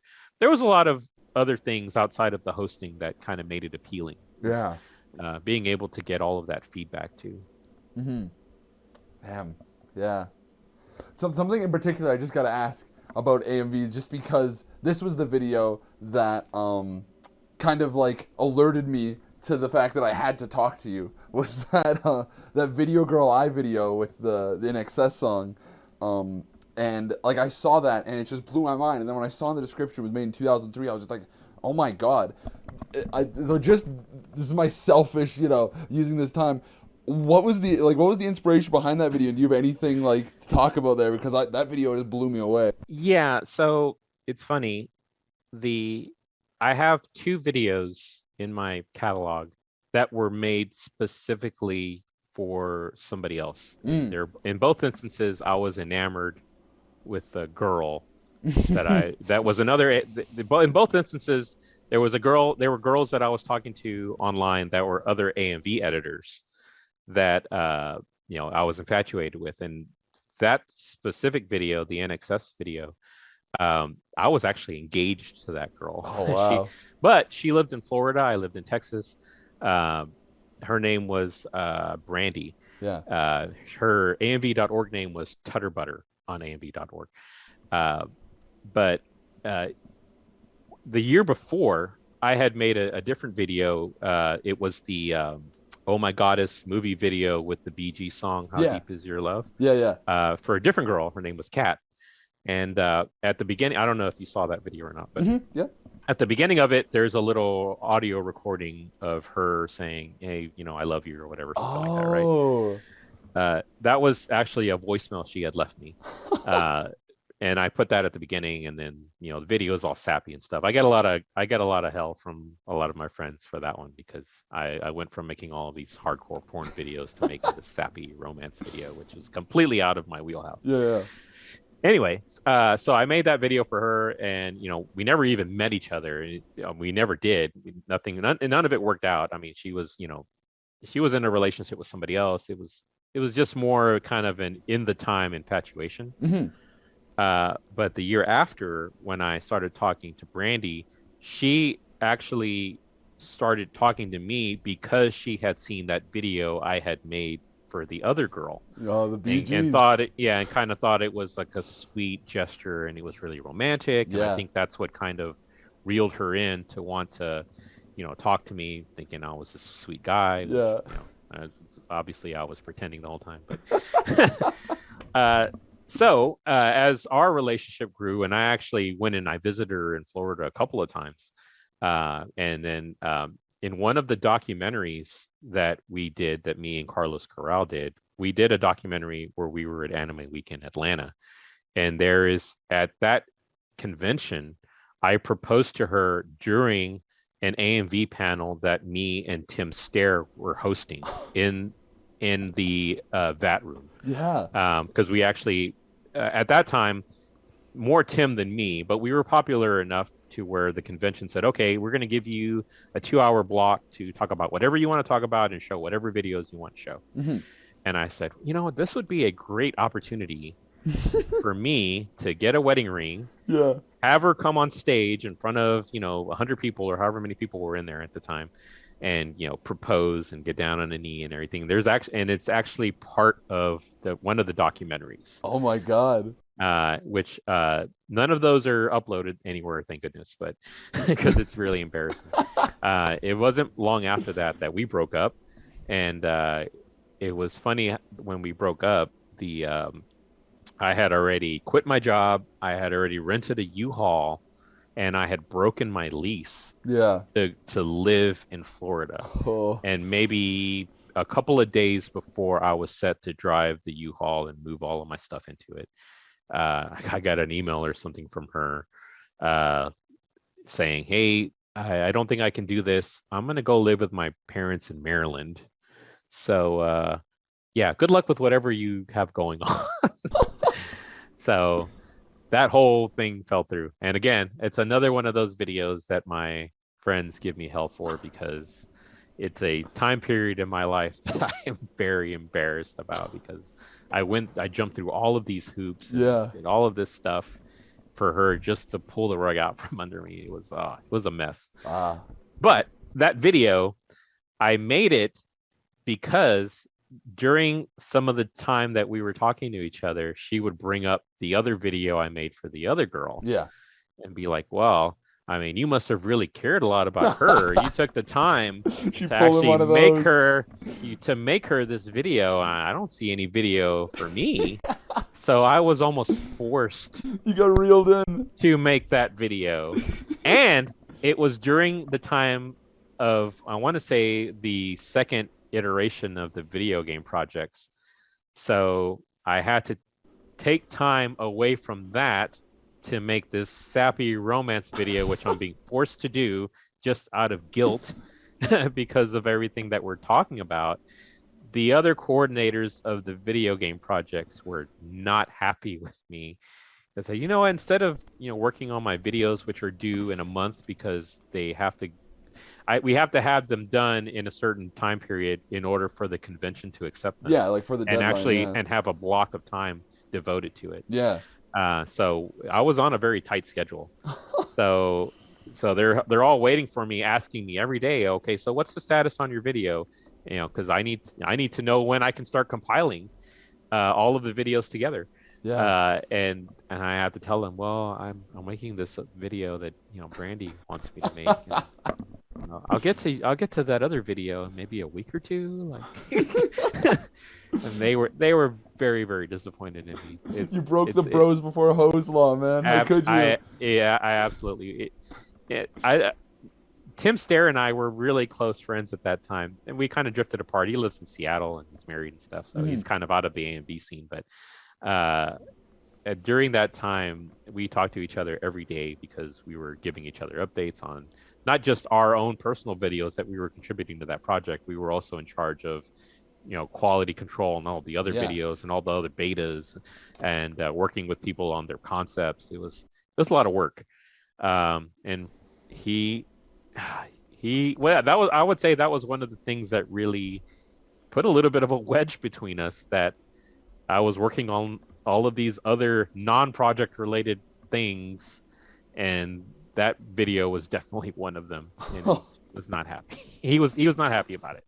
But she was thrilled about the video. In fact, she turned around and made a video for me in response to the one I made for her. It turned into a gigantic sappy love fest kind of deal, which ended up turning into us not even being with each other, and like I said, pulling the rug out from under me, days before I was supposed to change my entire life and live in Florida, and which is thousands and thousands of miles away from Texas. Yeah, it's a funny title now. Never tear us apart. Well, yeah. The name of the video is called Siempre Juntos, which is Spanish for always together. And so it was the exact opposite of what that video was representing. At the end of the video, I don't know if you ever made it to the credits, but there's a little thing that says, love forever, Mrs. MJ or something like that. Yeah, I saw that. I was wondering what that was. Yeah. Yeah, that's what she would call herself. Like, she went with me to, or I'm not going to say went with me. We would meet at Anime Weekend Atlanta. I think there was 2 years where we did that. And she would, as we would be walking around and talking to other editors, she would refer to herself as Mrs. MJ, which is what everybody called me instead of just calling me MexicanJunior. They said, "Hey MJ, how's it going?" They shortened it, so she would refer to herself as Mrs. MJ, and that's why that note at the end says that. Wow, you're crazy. So yeah, it wasn't as glamorous a story as you probably thought. That's even better, man. It's not better for you, but the lore of it, there's something magic about that. That's great. And I probably spent like an actual editing and stuff and concept, thoughts and things. It probably took me about 2 weeks maybe to make that one. Yeah. I don't know, man. Like, again, it was. I had such a weird moment with that video because I was listening to the Donnie Darko director's commentary, and like that song plays in the opening. I was like, man, I love this freaking song. And then I looked up AMVs, and yours was like the fourth result, and I was just like, oh, Video Girl I just seen that recently, and I was like, let's go. And yeah, I don't know, it just took me for a ride, but that's really funny knowing the backstory. And Yeah, the source footage selection was mainly only because somebody had given me, I think I actually won it, the Video Girl AI OVA DVDs. I think I had won some AMV contests, and back then they would give you, in addition to a trophy, they would give you DVDs and stuff, or maybe give you vouchers for the dealer room, like maybe $100 voucher to go get whatever you want from the dealer room. Yeah. But I'm pretty sure that I don't see why I would have bought that video out of my own free will. I'm pretty sure it was part of some AMV contest winning package. Yeah. And that's the only reason I used that footage, was because it was the only real sappy, romancy anime that I had at that time, that in DVD format. So it's the only reason I used it. well, the sad sappy bastards of the world thank you for it. That's all I got to say about it. Now I will say, from a technical standpoint, I did put a lot of work into the beat sync on that one. Yeah. There was a lot of transparency work I did. Yeah, man, that's crazy. And the end with him going up the steps, the glass steps, and breaking. Yeah. That footage was really hard to work with, because in the DVD, that footage is hard subbed. Really? So if you'll with the notice, lyrics to the song in the background? Yeah, the lyrics of the song. It wasn't like a separate subtitle file that I could extract or exclude. Oh, man. It was hard coded into the footage. So I had to crop it out and resize the video. So if you'll notice, and some people think that it was like an artistic choice I made to make the footage look a little, I don't know, I don't want to say pixelated, but you could tell the aspect ratio is off, and there's interlacing, and people think that was like an intended effect. Yeah. And it's not. It's just that I cropped all of the lyrics out of that video, and I resized it, and I didn't deinterlace it properly. So it's kind of got like a weird, little weird, I don't know, image to it. Yeah. Well, I thought that was so cool. People liked it. Yeah. It's like it wasn't on purpose. It was just it was a technical error on my part. Oh, that's so awesome. Oh my god. Yeah, because I was thinking about, because I've been through Video Girl I, because I was planning on doing a video for it, so I've been shot through it, so I knew what those things look like. And I was like, man, this guy's getting like subtextual here. He's getting creative, doing like messing with the interlacing and stuff, but it's just necessity. Yeah. That's so funny. It was all just bad interlacing. Oh, that's so awesome. I was getting a little worried earlier when you said you made 2 videos for girls, and I was just like, if he says tub girl for the other one, I'm just like, I don't know. I don't know what I got to say to this guy. No, in fact, the one of the things that drew me to the girl that I made the NXS video for is she was a huge hentai fan, and she loved. At that time I had only made Money Shots, and she loved Money Shots. Oh man. And I was like, oh man, how can I not, close the deal with this chick? I mean, she loves hentai. She loves all my videos. She loves my nastiest video I've ever made. Yeah. I mean, how can I say no to this? Like, I think that's one of the reasons why, we became so infatuated with each other. Yeah. I didn't make it for her, but it was definitely one of the reasons why I kind of wanted to try and keep our relationship going. Yeah. Wow. Now I gotta know, was there any of your videos made in the aftermath of that? Like, was there any... Yes. Yeah. So in 2004, after we had kind of broken up, and even after that incident where she didn't want me to come down to Florida after I made all these plans. Yeah. We still talk to each other online, trying to figure out what happened and seeing if maybe there could be any kind of reconciliation. Between mid 2003 and mid 2004, and around 2004, once things started getting more and more apparent that I'm getting screwed over here, I was angry, and that was one of the I guess, inspirations to the Psycho I Killer was about to say, like, I was like, AMV. that's gotta be the one. Like, I right? felt really distraught, and I actually went into the AMV.org chat. They had an IRC channel, uh, and a lot of editors would go in there and hang out and share betas and just talk about whatever. And I went in there and I said, "Hey, uh, what is the like one of the most? I'm feeling really angry. Is Can you guys recommend me like a really violent, over the top anime? I feel like creating something really violent." And it was there was an editor. It's a girl. Her name on the org, I want to say, is Aqua Sky. She was a really popular editor. I think right now she's actually like a Twitch streamer or something. Oh yeah. But she was the one that said, "Yeah, you should check out, this Itchy the Killer anime." And I had heard of Itchy the Killer the movie. Yeah, like the Miike film. Yeah. Yeah, but I had never heard of the anime, and it was kind of like a prequel to the movie, kind of showing the backstory of the guy. I said, "Okay, I'll check it out." And it's a very short OVA, maybe an hour or two.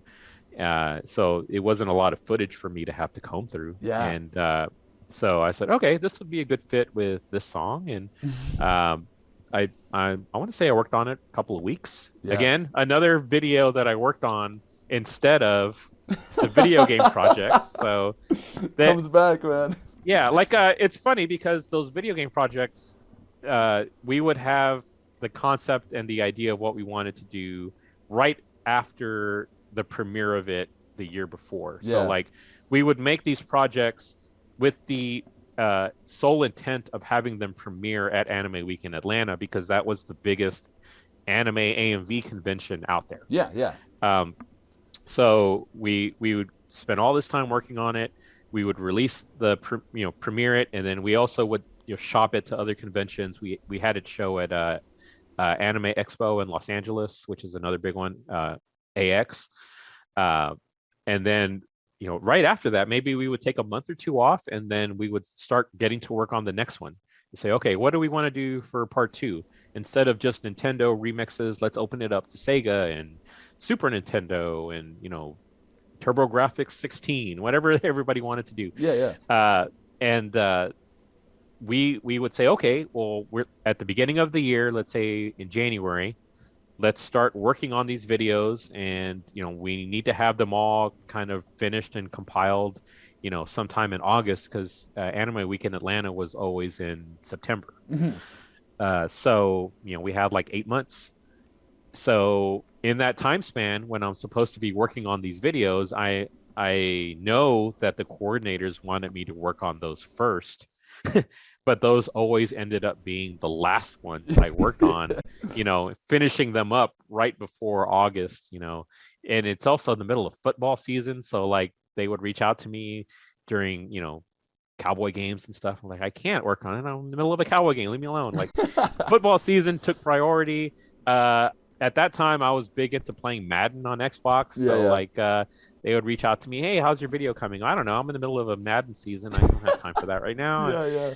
So in any video I worked on and finished in that time frame that I should have been working on those project videos was always a huge point of contention for the other coordinators. Like, you're setting a bad example for all the other people that were wanting to have their videos finished first, when the actual head of the project is the one that is procrastinating the most on what they're supposed to be doing. I was like, I know. It's I don't know. I'm very scatterbrained sometimes. Sometimes I'll get sudden inspiration and I'll want to work on it for like 2 weeks and just forget about everything else. That's kind of, I think a lot of AMV editors are like that. Yeah. Things kind of just inspire you out of nowhere, and you're like, okay, I want to work on this and forget about everything else. That I could have another AMV that I was working on 95% done. Yeah. And all of a sudden something else, some other idea will come up, and I'm like, you know what? Forget that 95% video. I'm going to work on this one for 3 weeks.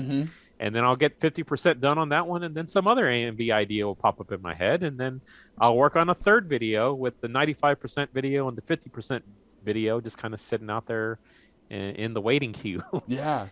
just all over the place sometimes. Yeah, and well, because like I think it's a medium born so much out of just like, serendipitous like combinations. It's like you're feeling a song one day and then you think of an anime. It's just like that's it. Like I gotta chase that. And I mean, hey, it worked out. Like I mean, although the people at the time were probably hoping you'd get on the multi-editor projects. I mean, what made me reach out to you was a video that you just did on a whim, and then the other videos I was showing That I got friends. guilted into making. Which is that's so funny, man. Like I can't get over that. It's so good. But yeah, I mean, like you just gotta chase the vibe, and like it worked out. It worked out in the end. I mean, just because you followed what you had to do. That's so good. Yeah, like sometimes it's almost like a fear that you'll lose the idea. Like Yeah. you'll be driving one day, you're listening to music, and then something will just pop in your head, and it's such a good idea to you at the time that you get scared that you're going to forget or lose the drive to work on it. Yeah. So you just have to, as soon as you get home, you just got to start the project files. You got to start compiling the source footage. Yep.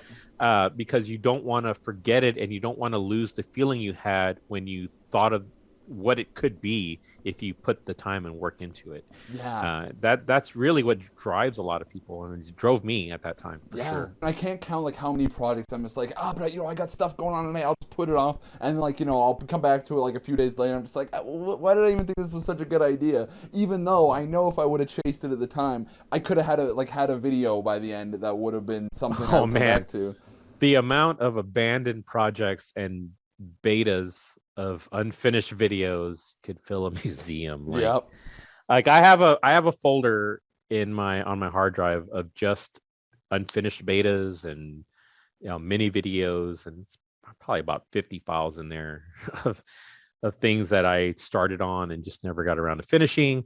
There's a lot of Iron Chef videos in there too. I don't know if you were familiar with that concept, but in the early to mid 2000s, a lot of people were doing these Iron Chef contests where they would say, okay, we're going to give you 2 hours, you make the best video you can in 2 hours. And sometimes they would give you the source footage and the song to use. They would actually have tournaments and like March Madness style brackets. I competed in like 3 of them. I never got past the second round, but because there's editors way faster and way better than me. It normally takes me a lot of time to kind of get something to the point where I feel good about it. Yeah. So the 2 hour rush jobs were really hard for me to master.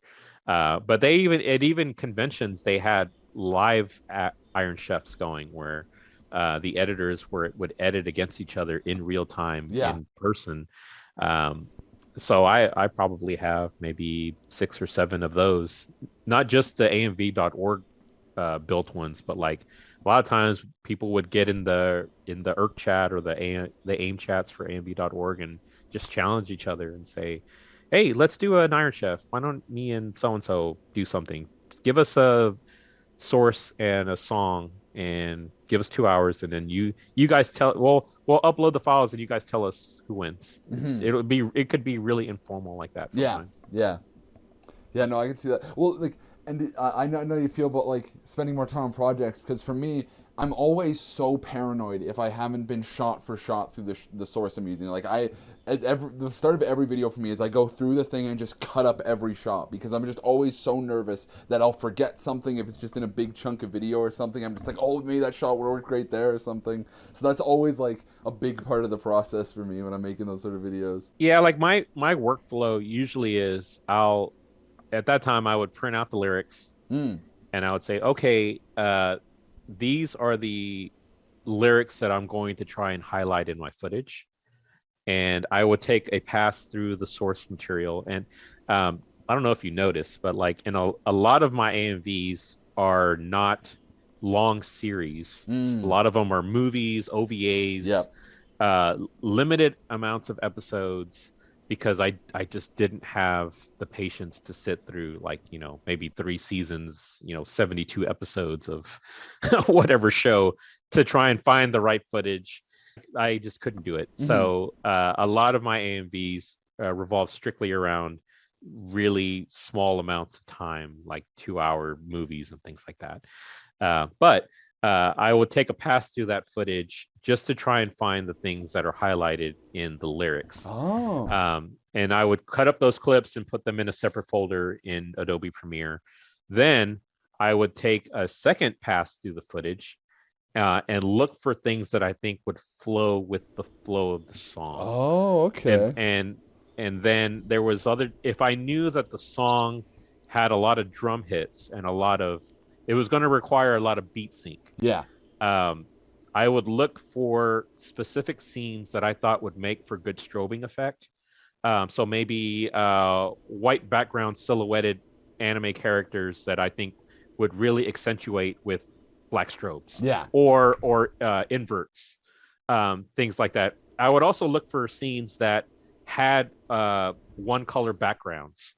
Like I noticed and I think one of your Eva videos, you pinpointed scenes that had maybe white backgrounds, and then you took the white away, Yeah. and had stuff going behind it. Yep. I did a lot of things like that as well during my scans of the source. Look for things that I could make into effects using transparency work. Look for things that would really be accentuated with strobing, Yeah. or invert, color invert. Anything that I thought from a movement standpoint would look good with a blur, or any kind of blur effect. Those were the things I was looking for as I scanned footage. But the first pass was always something dedicated to the lyrics, because, like I said, I'm a big lyric sync guy. That's smart. Yeah, I could see that. I'm big on organization. So like whenever I would, cut the clips and put them into separate folders, I really tried to be specific with the file names and say, okay, this is episode so and so, 15 minutes in, blah blah blah, and try and be as descriptive as possible with the file itself, so I know what it was. Yeah. Because I'm a stickler for organization, I guess. So I can't work in kind of an environment where things are kind of just thrown together. Yeah. I don't know. It's hard to explain, but like I really struggle if things aren't really labeled and outlined. It's all part of my weird process, I guess. Yeah, no, and I totally relate to that. And that was what kind of kept me out of AMVs for a while, because I was just like, well, how do people know? Like, how do they know that shot works well with that? Like if you just have this big block of footage, and it's like, oh, well, if you take the time to kind of separate it, then it's so much easier, and that was kind of what helped me get into it at first. And that's also one of the things that has kept me from, I guess, restarting AMVs is I remember the amount of work it took to organize everything, timeline everything out, and it just feels so intimidating now. There's been a couple of times that I went and found footage and had a concept in mind. I don't have Adobe Premiere anymore because they went to a subscription model. Like the version of Adobe Premiere I was using back when I was really editing heavily, I had Adobe Premiere 6.5. Yeah. And which was during the Windows XP time period. And obviously Windows XP is 10 operating systems behind or something right now. Yeah. So you can't use it anymore on current machines. And so I said, okay, I was curious one time, and I said, okay, well, let me get whatever the newest version of Adobe Premiere is, and see how it works, and if it looks a lot different, the UI is any different. And it's a subscription-based model that they went to. Yeah. It's not easy where you can just download the software and install it like it was back then. And they charge you like $20 a month or something. Yeah. I was like, I don't know that I have the follow through to be willing to spend $20 a month on something I may never finish. Yep. And that really put me off on making AMVs using Adobe Premiere. So I went and I downloaded Magic's Pro movie editor, and I mainly use it for podcast editing. Oh yeah. I'm the primary editor for my podcast. So it's really easy to use for that, but there has been a couple of times where I said, I wonder how this would work, from an AMV standpoint, and I'll import the footage and I'll start looking at the timeline, start trying to, cut the clips on what I would want to use to make my concept work. And, maybe an hour or two in, I'm like, is it really worth it? Do I really want to invest the time and the effort into this? And Yeah. after a while, it just turns into like, would anybody even care? Like, I know you're supposed to make AMVs for yourself. That's what everybody says. That's the kind of the default tagline. Mm-hmm. But it does matter if you spend, I don't know, a month on something, and you upload it and you put it everywhere you can, social media, whatever, AMV forums, and you just crickets. It's like, man, why did I even bother? Like, I know that. Oh, the thought of that is so daunting that mm-hmm. it can get anybody to just surrender, I guess. Yeah, for sure. Well, and the worst part is like in the cutting up process, it's like in this middle ground where you have to be thinking creatively. Like you have to be thinking, oh, this shot I can use with this lyric and this part, and so like you are using the creative aspect there, but it's also so boring and mechanical where it's like, okay, cut, move, export, categorize, and so it's just in this weird gray area where it's like using a part of your brain, but it's not gratifying, and it's just, yeah, it really is the worst part. Yeah, the math equation part of editing, it can be so tiring. Like it's just like trying to figure out, okay, how many frames do I need to get to this drum beat? Mm-hmm. How many frames do I have before the tempo changes and I need to switch over to a different scene? How long how long of a fade out do I need to cover this 20 seconds? Like it all becomes very mathy, and I'm not a big math guy, so that part of it too is kind of tough, especially with action videos. It not so much with like the romance and savvy videos that I made, or even the ones that just kind of flow.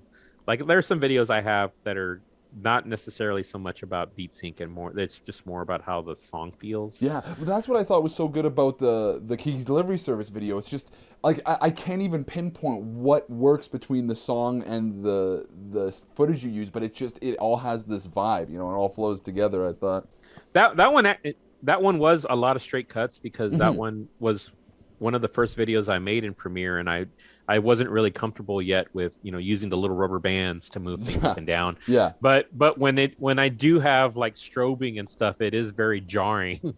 Like, because the video itself is more just almost straight cuts and just flow of the song. Yeah. And then all of a sudden this 3-second drum solo kicks in, and there's strobing going on. It's, as a viewer, I would imagine people being like, "Whoa, what is this? Like, you've just completely killed the vibe here." Like, I don't know. Well, personally, I didn't think you killed the vibe, but I can see what you're saying. Though it is like if I was watching that video outside of myself, and I was like getting into the feel of the video, and I saw that little drum solo and those strobes, I'd be like, "Whoa, what is this?" Like, also that video too, I used a lot of sync with blinks. Like a lot of the different song, the tempo changes and the drums.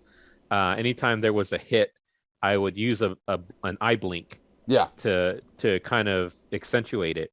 And I actually used that effect, or not an effect, but I guess that style of beat sync in a different video too, in my Spirited Away video. Yeah, the Soul Seek, yeah, that one I did the same thing. I used a lot of eye blinks to kind of accentuate the beats in the song.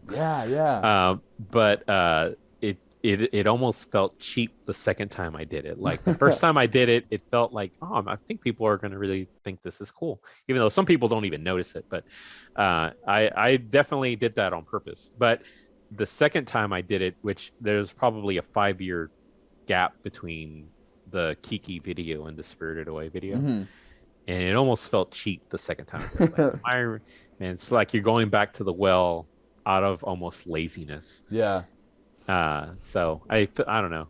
It left a bad taste in my mouth. but people really, a lot of people really liked it for some reason. No, that's a really good video.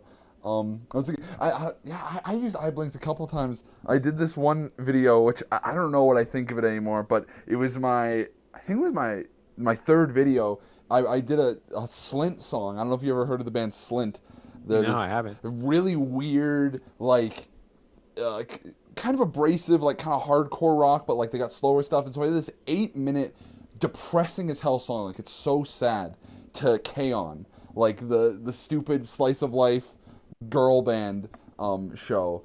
And I had to make this really happy show seem like the saddest thing in the world. And so I used a lot of like establishing shots taken out of context, like really weird things. And but because I had like, even though it's like a 26 episode series or something, I had a lot of raw footage, but like when I pared it down, I didn't have a lot to work with, so I used a lot of those sort of like eye syncs, or like I would stretch out a shot, and when there was like one little piece of movement in a scene, I would just kind of sync that up just to make it seem like things were still happening and it wasn't a slideshow. And it's just funny how those techniques just kind of seep through when you're Oh yeah, and speaking of that style of editing, all of the speed downs, speeds Yep. up to try and get it to fit with whatever audio you're using. Oh my God. Yep. The nightmares of and then also when you do that, interlacing becomes a problem Yep. sometimes. Like if you slow it back then, at least I don't know what it's like now. But, So. if you slow a video clip down, Mm-hmm. it gets really pixely and and you lose frames and stuff. And the amount of hell I had trying to get the video to slow while also making it not look like shit. Yeah. Was just, oh my God. There's so many, like I've like having PTSD now. Yeah. Well, and it's funny. It's like I always go. It's like a toolbox technique. It's okay. I have this shot. I got to slow down. Okay. What I can do is I can stretch the footage. I can freeze frame at a certain point. I can reverse it. I could reverse it. Yeah. I could mirror it. Like... Yeah. It's like there's so many little tricks, just because like it's so annoying. Because like if you were directing like a movie, you always film more before and after of what you need. You know, because you know you're gonna edit it. But when you're making an AMV, like you have this much footage. Like there is you're beholden to whatever they decided to do. Yeah. You don't have an overhead shot and a side shot and a first person viewpoint, and you got no coverage. I was actually involved in a movie in 2005. I was part of the crew that was helping work on it, and we would refilm the same scenes from so many different angles to try and get as many different perspectives as possible.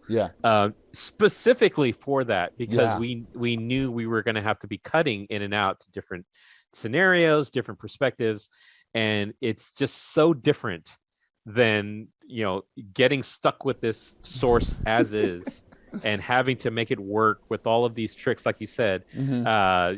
Maybe I'll inverse it. Maybe I'll change the coloring scheme. Maybe I'll do this to make it look like I didn't just rehash the same scene over and over again. Yep. So it's such a different kind of situation. Yeah. Well, actually, speaking of that movie experience, I remember I listened to the last episode you posted on your podcast, and you brought that up. And what was that like, working on a quote unquote real movie? Like what was that? I wouldn't necessarily call it real. It was an independent movie. It was actually the same AMV editor that was doing the documentaries. Oh, really? Carlos Corral, the Mind Warp Entertainment. He ended up becoming a director for a little while in El Paso, and in 2005. I got laid off from my job, and I had a lot of free time. That in the mid 2005, after I got let go, there was about 6 months where I traveled more than I had ever traveled. I went to Canada, I went to Pittsburgh, I went to Los Angeles, went to Atlanta, went to Florida, and I went to El Paso to help Carlos with that movie. I was there about 2 weeks, and this was like his first or second movie, I think, that he had done direction on, and he was doing direction, he was doing audio, holding the boom mics. We wrote the parts of the script together. It was a lot of fun. I'm actually listed as a co-producer. I'm actually on IMDb. Nice. For that movie. But I didn't pay the dues, so I can't upload my photo or anything, because you have to pay I want to say like $100 a year to actually edit IMDb. But Yeah, it was a lot of fun. Those 2 weeks in El Paso filming that movie were some of the funnest times I ever had, and it also introduced me to the game of Texas Hold'em, Mm-hmm. which I became absolutely obsessed with after that happened, to the point where I went to the World Series of Poker this year. Like, Yeah, I saw on your Twitter. Yeah, yeah, you just. yeah, like I became so infatuated that I learned everything I could about the game. I have several books I've read. The Doyle Brunson Super System book was one of the biggest influences on me, and I used to think I was a pretty good player until I got humbled at the World Series of Poker, and I realized there's a completely different tier of poker player than just your normal home game Yeah. players that I had grown accustomed to. I used to think that I was good enough to just be able to walk into any home game or even casino, Yeah. sit down at a 1-2 cash table or 1-3 cash table and do well. But man, you go and you play with the pros. It's a very humbling experience, to say the Yeah. least. It's totally different. Yeah, I can imagine. So, like, how was it this year? Like, how did you do? I lost a lot of money. Oh. I went with the sole intent of playing the main event, the $10,000 buy-in Yeah. tournament. But when I got there, I got the main event started on a Thursday, and I got there on a Saturday, the Saturday before. And I said, well, let me try some of these other lower buy-in tournaments first at the World Series. So I bought into the $600 deep stack tournament, and I lasted maybe 6 hours, and it's a 3-day tournament, so it Mm. wasn't I didn't last very long. Hmm. And then I said, oh, okay, well, I didn't feel like I was playing poorly. I was making the proper decisions. I was just there was times where I got unlucky, or times that I had a good hand and somebody just had a better one, and I just didn't read the situation right. So it didn't really discourage me the first tournament. The second tournament was $1,000 buy-in tournament. Yeah. It was called the Mini Main, and that was like a day or two after. And I said, okay, well, let me try this one. And I only lasted about 2 hours in a 3-day tournament, Hmm. maybe 3 hours. And that one, again, it didn't really feel like I was making the wrong decisions. It just felt like I was running into better hands. I was just not reading the situation as well as I could have. Mm. And that one really discouraged me. And then I said, okay, well, let me try some of these non-World Series of Poker tournaments, because in Vegas there's tournaments at every casino on the Strip. Yeah. You can go and buy a $200 one. There's $500 ones. So I tried a couple of the $200 ones at some of the other casinos, and I did poorly in those. Hmm. I would play the cash games at the World Series of Poker casino, which was the Rio, and I just it didn't feel like anything was going my way. Like Yeah. I would get my money in good a lot of times with the best hand, and somebody would call me with a draw, and the draw would always hit.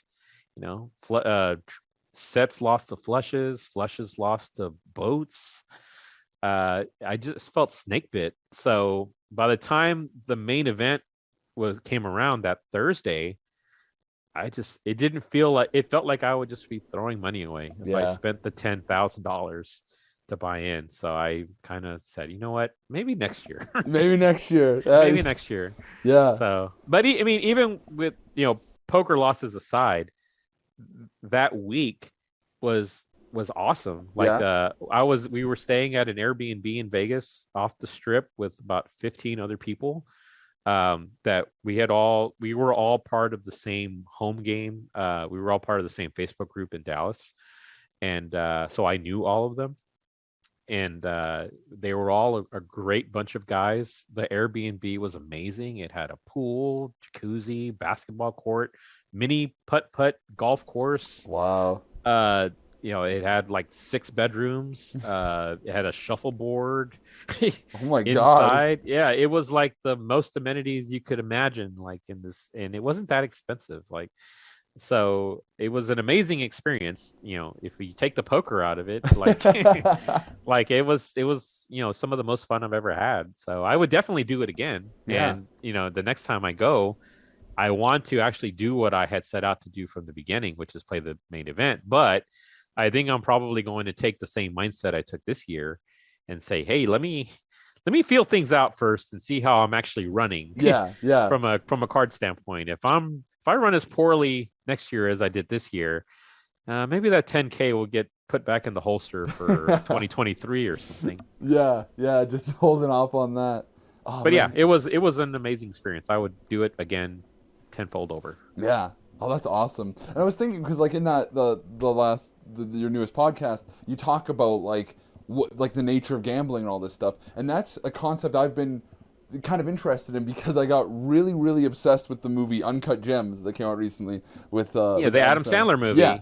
Yeah. That was a great movie. Oh, it's so good, man. It's I so loved good. it. Yeah. Yeah, and like that movie got me thinking. It's like I think there's like a parallel between the type of person who would sit at a poker table or look at sports betting and stuff for hours and hours and just run the numbers and kind of feel all this out and for the hope of that big win to someone who sits at their computer for however many hours cutting up the stupid anime footage for that risk of like getting something that connects, and like, Getting recognition. Yeah, and getting maybe that a contest, trophy or something. yeah. A lot of people, I think a lot of editors are kind of in it for the fame and the notoriety, Mm-hmm. which is awesome. I'm all for it.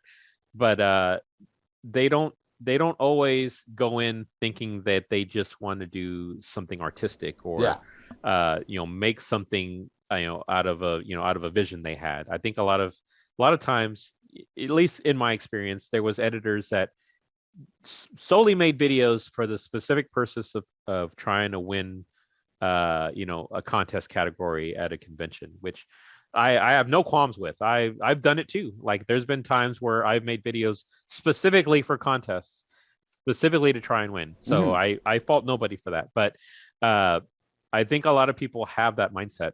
And like going back to what you were saying, I think obviously there's a lot of math involved in poker. Yeah. And there is, like we were talking about, there is definitely a lot of math and using that part of your brain in editing, specifically for the purpose of getting the overall project fitting into your vision. You have to use a lot of math to get to that point. Yeah. And it's the same in poker. You have to use a lot of math to get to your objective of winning the hand, winning the tournament, winning money in a cash game, coming out ahead on your spreadsheet. Yeah. Trying to get into the positive. There's a lot of math involved in both areas. So there is definitely a lot of parallels in my estimation. Yeah, and I can totally see it's like there are the people who like kind of just like this is what people will like, I'll make this. But then there's kind of a difference where like when you have a kind of compulsion towards something and you're like, I really like this anime and stuff, you can figure out ways to bend that to ways that people will like it, and when you put in the craft and stuff, that's like impressive. Like at the end of the day, it is kind of show-offy stuff, like when I made that Evangelion video, I knew it was the right vibe for the footage, but I also knew it was like, okay, this will get people on my side when they see, oh, this guy didn't just toss this off, and I feel like it's like not a black and white, like, oh, I want to make something that'll impress people or I want to make something for me. It's like you can find ways to bend your own sensibility to be like, this is something that's not going to totally alienate everyone and might even impress some people, Yeah, absolutely. And I think a lot of times for some editors, especially the real popular and famous ones back in the day, they were making videos based on expectations of what people wanted to see from them. So like if you are a very effects heavy editor, for example, people expect you to go even bigger and better on your next video. Like for example, Coop, he made Euphoria, right? And that was like one of the most groundbreaking effects heavy videos ever made at that time. It was like revolutionary almost. Yeah. What he was doing with all of his effects and all that, rotoscoping and everything. I remember when he was telling me about his process and how he went about doing a lot of like the spirals of videos running, in these little blocks Yeah. around the actual circle of footage running in the middle of it. It just sounded exhausting. But obviously it was amazing. But people in his next video expected him to top it. Yeah. And it's hard to top something that you spent all of this time and effort and work on. And I think a lot of editors fell into that trap of, I got to make the next one even more effects heavy, and make it to the point where people won't be disappointed. And I think a lot of times that's some editors' downfall, is they put so much of a burden on themselves to try and top whatever they did before, especially if what they did before really was a hit and became popular. They just burned themselves out trying to go bigger, and they just can never get to that point again. Yeah, absolutely. Well, I mean, if you want a prime example of how to deal with that, I mean, the Beatles. Like, what do you do with Sgt. Pepper, the biggest, best produced album at the time? It's like, well, fuck it, let's do the White Album and just like screw with everyone's expectations, and that's a way they were able to push forward. And I can totally see that with editing. Yeah, there is definitely parallel. Like I said, from a work and pride of your accomplishment standpoint, it really, and I'm not a musician at all. I tried to learn guitar and I couldn't even figure out where my fingers were supposed to be placed. But I imagine that there's huge parallels between editing and writing music and performing music. I always imagine that if I was a guitar player and I wrote a song, it would have the same feeling as if I finished an AMV and had it shown at a convention. Would be similar to me actually performing that song in front of an audience. I know I'll never get to the point where I can do the guitar playing and musician in front of an audience, but that was the next best thing, and it was an awesome experience. Yeah, no, I could totally see that. Yeah, like, and even just like in the craft, it's like music is so focused on like rhythm and tone and feeling and stuff, and that's totally what editing is too. Like, you gotta really focus on like, it's just a gut thing. Like, you watch something and you're like, that cut felt right, and it's the same way of like that beat change, a note in the song felt right, and it's just such a visceral kind of reaction. I can see that's why like they're very similar kind of mediums, and that's why like I think they involve similar processes in the way like that you receive gratification and create them. Yeah, like have you ever actually entered an AMV contest? Yeah, I've entered it. Yeah, every year I'm always sending out little applications.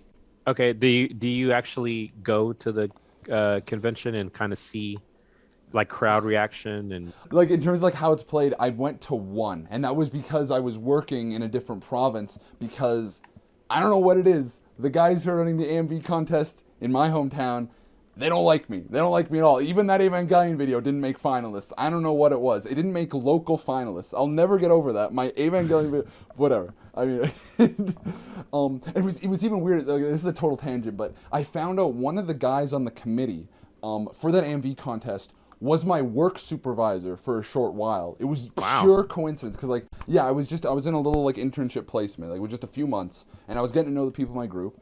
And then I brought up that like, oh, I do some video editing. He's like, oh, I judge a contest. I'm like, oh, what do you judge? Well, it's like a stupid little thing. It's an AMV contest. I'm just like, what? And then I showed him my Evangelion video. He was like, oh yeah, I didn't like this one. It's ugly. And I'm just like, get the fuck out of here, man. I don't even want to fucking speak to you. But yeah, what a small world. Yeah, no, right. It was so weird. But yeah, anyway, yeah, I actually had a video play at a different province's AMV contest. It was at TsukinoCon, which was like just a little university AMV contest, and it was that pirouette video, like the Evangelion Karikano one that I sent, and it was just in this little university like lecture hall, and there was like, I don't know, I'd say like 100, 150 people there, maybe 200 at most, and the decibel levels in the other videos, they're all using like dubstep, pop, and then my little blues rock AMV comes in, and it's like, I don't know, you could hear a lot better. And everyone just like didn't really know how to react. But then at the end, everyone was cheering, and I was like, fuck yes. I felt like such a god. When I was leaving, I went up to people, I was like, hey, you saw that video, right? That was mine. Like, oh, that's good. And I was like, oh, fuck yeah. Yeah, the rush of seeing your video, the reaction to it from others in a crowd, Yeah. it's like there's nothing else like it. It was Like a it's total high. Like I really felt like I was like, oh my god, like this is what it was for. Like it was so many cheering people. And I mean, the next day when they announced the results, I lost to a Vine compilation AMV. But I don't fucking care. Whatever. My video showed, and that's all I needed. yeah, and like getting back to the parallels of how the recognition part of it works. A lot of editors are working with the sole intent of getting that high. It's almost Yeah. like a drug addiction. Yeah. Like, Or like gambling, you know? yeah, they want to feel that experience again. Yeah. So they make videos with the specific purpose of trying to please the crowd because they want to hear, that audience react, positively to it because Mm-hmm. there's just no feeling like it. Yeah. So, like we were saying, a lot of editors kind of fall into that trap of trying to make something that they know other people will like instead of making something that they think is, something artistic or something that is personal to them. Mm-hmm. They're trying to, win the crowd basically, which again, nothing wrong with that. Yeah. I've done it. All editors are always looking for that next high. Yeah. Like a shot of heroin or something. Yeah, really. No, like it really is. And there is something kind of admirable in the craftsmanship required to like totally be like this is something I'm crafting as like a work outside myself. It's like cuz like it's so easy to get hung up on like this is what I'm obsessed with and like these are all little things and like I mean you're still making stuff for other people, but it can get a little selfish when you're like this is me, this is mine, this is what I care about. I don't give a fuck about other people. And there is a certain kind of like honorable selfless craftsmanship in just being like this is what people will like and I'm distancing myself from it.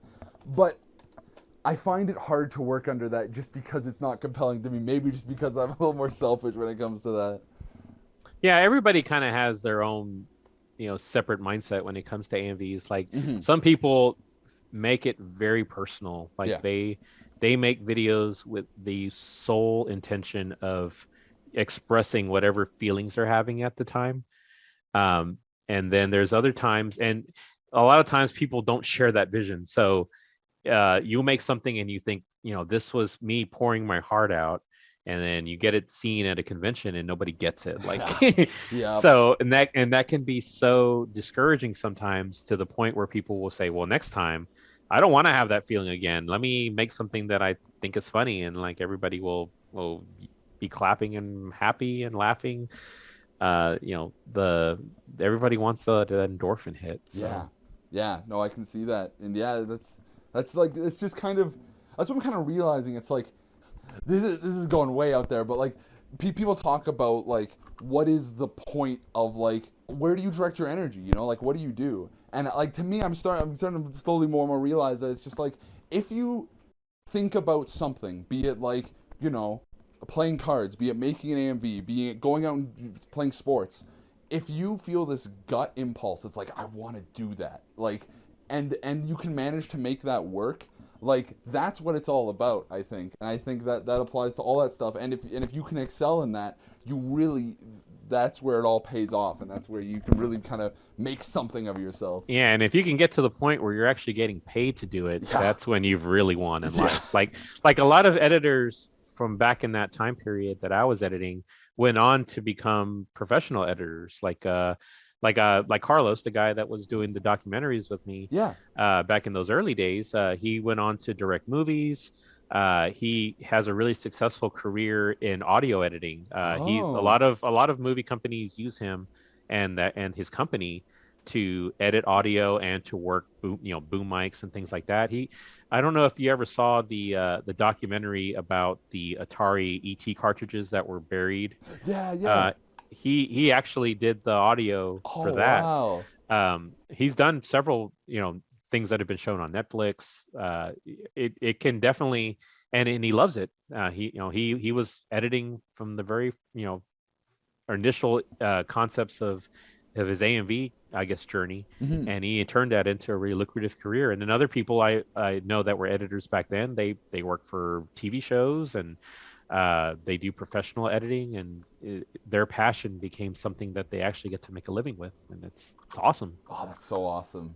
Yeah, that's the dream. I mean, I'm still I'm still like a youngster here, so I don't know. I'm still trying to figure it all out. But man, I am curious, like, what videos? Because you said you're kind of new to the process. So, mhm. what videos were the ones that got you into wanting to become an AMV editor? I mean, it's not gonna be the good ones, like because I'm like I again. mean, it never is. Like, a lot of the videos that got me to want to do it Hmm. were ones that no one's even heard of, Yeah. that were just something that seemed really cool at that time. A lot of the videos that I got to into initially were videos that were made using real player software, and like the really old version of the Apple's QuickTime video, like .mov files and .rm files were some of the earliest videos I saw, that were the ones that made me think, hey, I can do this. This is really cool. So, but no one's ever heard of them. Like, I still have some of those old videos that, like, they're not even cataloged on amv.org. They're so old. Oh So, man. I mean, I like, I wouldn't expect you to have, like, to say it's all the ones that you're on the top 10 of, the org categories. But was there anything like that in particular that made you want to get into it? Yeah, I'm trying to think. I remember the biggest one, like one that I remember hitting. It's not even. It kind of feels cheap because it's not a fan made thing. It's a professional. It was a movie trailer for the movie Paranorman. The cartoon, right? Yeah, the The stop animated motion movie, right? cartoon. Yeah, the teaser trailer for that just used Donovan's Season of the Witch. No other audio, just the song Season of the Witch by Donovan. And it just made the whole trailer and was just scenes synced up to that. And it was basically like an AMV, but as a movie trailer. I remember, like, first, I never heard a song like that before. I mean, I was like 10 when I saw that. And it was like, I just saw that and it was like, it was the exact music I had always wanted to hear, just like really raw, kind of stripped back acoustic-y stuff, which I never really heard. And then in just the pure cinematic kind of thing they had managed to translate just through syncing up these disconnected animated scenes to the song, I was just like, that's so cool. You can do that. It just felt so like grand. And this is also really embarrassing, but I used to be obsessed. I didn't even know what fucking AMVs were because I was that weird. I was obsessed with My Little Pony music videos at the time. Like, and they were awful. Like, looking back, they were, because the thing is, like, this is something that AMVs has kind of ruined for me, is the way American cartoons are shot 99% of the time. They're shot like sitcoms, just a static shot of just people talking, and that's so much of cartoons that it pisses me off. Anyway, but like, and that's what My Little Pony is. My Little Pony is just characters talking so much of the time. But I remember I saw like a few. I saw one that was like the No Country for Old Men trailer with My Little Pony, and I was like, that's so cool. You could do this adult thing with this other thing. And I was thinking, I was just like, that's awesome. And I used to lie in the back seat of my parents' car where we'd have these long drives. We lived in a small town, so we'd drive to the city, and I would lay down the back for like hours, and I'd listen to my playlist of like awful music, and I would imagine, like, I remember I could see it was like a TV. I could see music videos to my favorite things. Like I was trying to think, it was like My Little Pony factored in there at the time. And then just like movie characters and stuff, just enacting scenes from these songs and I was like, that would be so cool if I could make something like that. But I never thought I could until I just did it one day, where I was just like, I saw the show Kodomo no Jikan, which is this. It's where a teacher dates a third grader. Like, it's a really bad idea. It's a really bad idea for a show. But there's this one image in the show near the end where this brother character, it becomes like this operatic melodrama from the dumbest concept. And there's a scene where the brother of the third grader gets stabbed with a knife, and he has a dream that he's talking to their dead mother, and she's floating, and he has this knife sticking out of him, and they're in this like dream field or something. And I was just like, that is the most like cinematic image out of this dog shit like stupid anime. And I was just like, I gotta show this to everyone. Everyone has to see this. And that was the impetus behind my first video, was just translating that one shot into something people could more easily digest. They didn't have to watch this whole stupid show.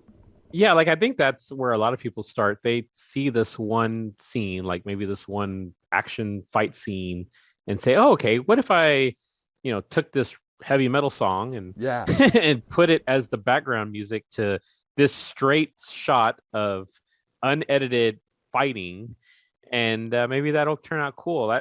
That's kind of what made me want to do it. Like a lot of those videos you were asking about earlier, before the show, where you're saying, hey, what is that, dueling Saiyans and Super Beasts? That's pretty much what it is. Yeah, yeah. It's like, okay, well, the Dragon Ball GT fight with Super Saiyan 4 Goku fighting the giant gorilla Super Saiyan was really cool. So, if I take a Rob Zombie song and make it the soundtrack, this might look okay. Like, Yeah, yeah.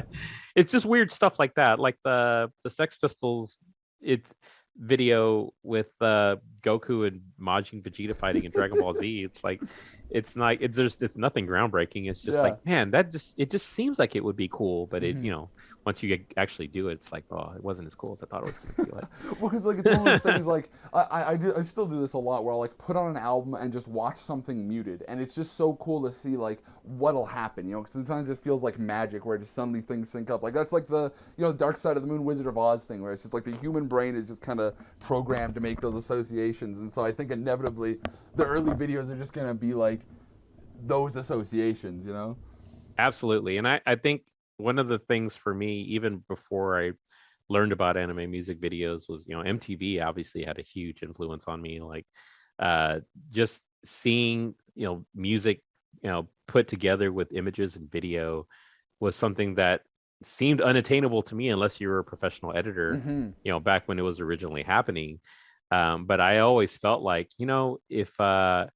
if I wanted to make my own video, I would probably use movies, like some movie I liked or different movie scenes, and put that with the song instead of actually watching the band playing, and it would probably look cooler. But it never really occurred to me that would be an actual achievable thing until they made editing software available to everybody, and they made it easy to download music. Like Napster had a huge influence, because all of a sudden all of these songs are at my disposal anytime I want. Like that, and then the internet and being able to download files and peer-to-peer just opened up things that were never available in the 80s and early 90s, where like how would I ever be able to get this VHS tape into a format where I could actually edit it? Like that just seemed like a foreign concept to me. And the internet, Napster, Windows Movie Maker kind of just, I think, paved the way for a lot of people, to where all of a sudden all of these concepts and ideas were actually doable when they were just pipe dreams. Probably for a lot of people. Yeah, man, that's so cool. I was actually just thinking, like, just before, like, maybe, like, I don't know, like half an hour before we started calling here, I watched the censored version of that Project. I don't know what the symbol is. Project Symbol. The file name was called. It's what it is. It's a L with it's almost like an emoji of somebody sticking their tongue out. Oh, I think that's what they were going for. Like, I wasn't the head of that project, but I only had the little snippet. My part of it was the Breaking movie with the LA Blue Girl. That's so awesome that was you. Overlay. Yeah. And then I have the uncensored part of that portion of the video, and I could have swore I had the uncensored version of it entirely. But I've gone through a couple of different hard drive collapses and changes. So every time I've lost a hard drive and had to try and recover all of my AMVs from the previous time, I've lost videos. And I'm sure it probably got lost in one of those hard drive dying instances. Because I used to have thousands of AMVs when I first started. I had one of the biggest collections of the people I knew. But when that hard drive, and back then, hard drives weren't 1 terabyte and 2 terabytes like they are now. They were like, you were lucky to have a 200 gig hard drive back in those days. Wow. One of the first editing machines I had was an E-machine, which is about as low end as you can get on the PC scale, and it had maybe 20 gig hard drive.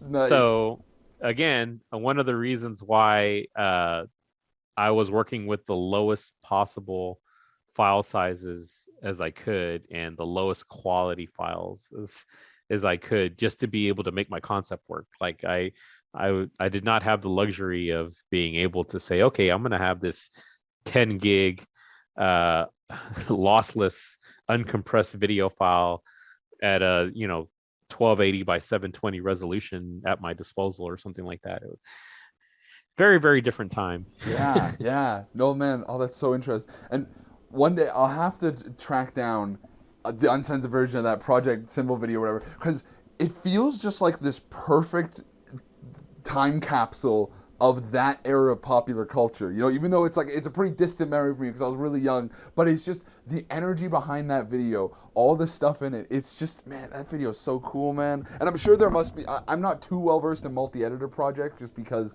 to get into them is like, I don't know.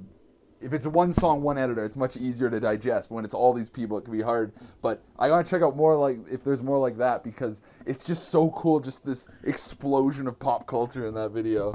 Yeah, like the people that ran that project, one of them is Mr. Pilkington, who actually was head of the Anime Weekend Atlanta video art track for a little while. I'm not sure if he still is, but him and another guy named Matt, AMV 4000 was his org name. They were kind of the ones that spearheaded that project and recruited others to kind of contribute segments to it. And they made some of the wackiest and craziest videos I've ever seen. Like their concepts are so out there, and I loved it. I loved everything that they did. And that when they approached me about working on that video, they gave me the concept and they say, okay, we want to make a dirty video to this Beastie Boys song, and we want you to come up with the craziest ideas that you can come up with. And it was right up my alley. And I was like, well, can it be anything? Does it have to be anime? It's like, just do whatever you want. Like, if you'll notice, there's different segments of that aren't even anime. They're just like regular cartoons. And yeah, that's what's so cool about it. Yeah, just stuff out of nowhere. And I was like, okay, well, I had always kind of wanted to do a Breakin' video, because Breakin' is like one of my favorite movies of all time. Iconic, man. Yeah. So I was like, okay, what if I did that, but to keep with their theme of wanting to have a hentai part be in it somehow? What if I just took the girl singing the lyrics? So a lot of the overlay I did, again, a lot of that was hand edited. Oh my God, dude. Greening out everything outside of LA Blue Girl, which was the anime. Yeah. I greened everything else out by hand. The actual lips and mouth, I just cropped out everything but the mouth, and overlaid that on the static image that I had edited in MS Paint. Wow. Just to get the lyric, and then obviously I had to slow down and speed up the mouth to get it to sync up with the words. Yeah. But yeah, that's probably 5 different tracks of overlays on top of the actual Breakin' footage, which was sped up probably like 150% to try and get it to match. And then I threw in some inverts in there to try and accentuate I think there's a lot of symbol crashes in that. So yeah. So I used the inverts to kind of accentuate those, and it was fun. And the best thing about it is, does my segment and multi-editor projects, when it's just one song, you only have to deal with 20 or 30 seconds. That it seems a lot less intimidating than you're looking at a 5-minute timeline and like, oh man, how am I going to fill all this in? And those were always a lot of fun. I probably took part in, I don't know, 5 to 10 multi-editor projects. Oh man, that's so cool, man. Also, I gotta ask, just because this has been an obsession for me this last year. It's another self crush for me. But Beastie Boys are guys I never even really knew about until like last year, and then now it's just like opened this world to me of Beastie Boys stuff that has been blowing my mind. I don't know, it's like, because I noticed you have two. There's the Check It Out and also Sabotage. I was wondering, do you have any particular Beastie Boys highlights or anything? This is just for me. Yeah, like in one of our podcast episodes, we all of the we have like 4 co-hosts, and we each did a questionnaire about the bands that influenced you the most. Mm-hmm. And one of the questions is something like, what is the band that got you into music, or something like that. And Beastie Boys was my choice Fuck yeah. because License to Ill was the first cassette I ever purchased, and Oh, dude. it was the most influential uh album I ever bought. Like Yeah. I wasn't, you know, prior to that, I wasn't huge into rap or anything. Like I listened to top 40 radio. This was, you know, mid 80s. Mm-hmm. And and what got me into it, well, obviously was Fight for Your Right to Party, which was the MTV. It was big on MTV at that time. And then so I took a flyer on the cassette specifically because of that song, and every song on there I loved. Every song, yeah, man. Yeah, License to Ill is nothing but awesome hits. Yeah, yeah. And like all like the production, man, on that, it's like, oh my God. A lot of times I'll get into debates with other people on the show because they're not all, you know, big Beastie Boys fans. So I'm always having to to defend their honor in a way. How many, like the whole concept of how many is basically I say an artist, director, an actor, musician, and I say, okay, Quentin Tarantino, how many good movies does he have? He has a total of, let's say, 12 movies. How many of them are actually good? And then we sit down and we look at the list and we figure out together, okay, is Kill Bill good? Do you want to count that one? Yeah, of course. Pulp Fiction, obviously, yes. Reservoir Dogs. So when the Beastie Boys come up, I'll say, okay, well, realistically, maybe 25 to 30 great songs. Yeah. And there'll be people on the panel that'll say, what? Maybe 3. Like, you'll be lucky to get to 3. Like, a lot of them are said they're a one-hit wonder. It's Fight for Your Right to Party, and that's it. Like, it's no way. Yeah, the span of taste on that show is vastly different. Like, I mean, things that I think suck, they think that, like, one of them is really big into Neil Young. Mm-hmm. And they say, well, Neil Young, he's probably got 20, 25 good songs. Like, really? Maybe 2? Like, maybe 3? Like, I mean, so it goes both ways. Mm-hmm. But yeah, Beastie Boys was a huge influence on me. I love them. Yeah, they got some real shit going on. I'm glad they've picked up another fan, because I'm always singing their praises. Well, I actually got to get going. I've got another thing I got to take care of. So, yeah. Is there anything else before we wrap up? Yeah, it's usually end with, like, if there's anything you got to plug, anything you wanna be repping, just. Oh yeah, absolutely. So, like we talked about, I do have a podcast. If you go to howmanypodcasts.com, all of our episodes are there. Like I said, the concept of the show is basically just rating and debating pop culture topics, sports, movies, music, food. We run the gambit, man. We've done episodes about Six Flags rides. We've done episodes on how many good sandwiches there are.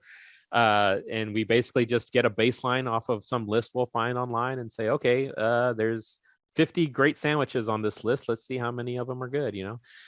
So howmanypodcasts.com is where you can listen to those episodes. We have a YouTube channel as well. If you're interested in watching any of the AMVs that we talked about that I've made, I have a YouTube channel as well. Just search MexicanJunior AMV on YouTube, and I'm sure all of those will pop up. Actually, I think you may have been my 100th subscriber on my YouTube channel. Let's go. Which means that you can actually make a customized YouTube URL when you get to 100. That's the threshold where you can actually make. So I'm gonna actually be able to make a custom URL for my YouTube channel now, until somebody decides to unsubscribe and get me down to 99. But yeah, again, all of those videos I made between 2000 and 2006. So pardon the quality on some of them, but they were a lot of fun to make. And if anybody's interested in them, you can definitely find them there. Yeah. Oh, man. Well, thank you so much for coming on. This is an amazing combo. It's great to geek out about AMVs with someone. And yeah, just thank you so much for coming on. Oh, thank you. I loved it. If you ever want to do it again, just let me know.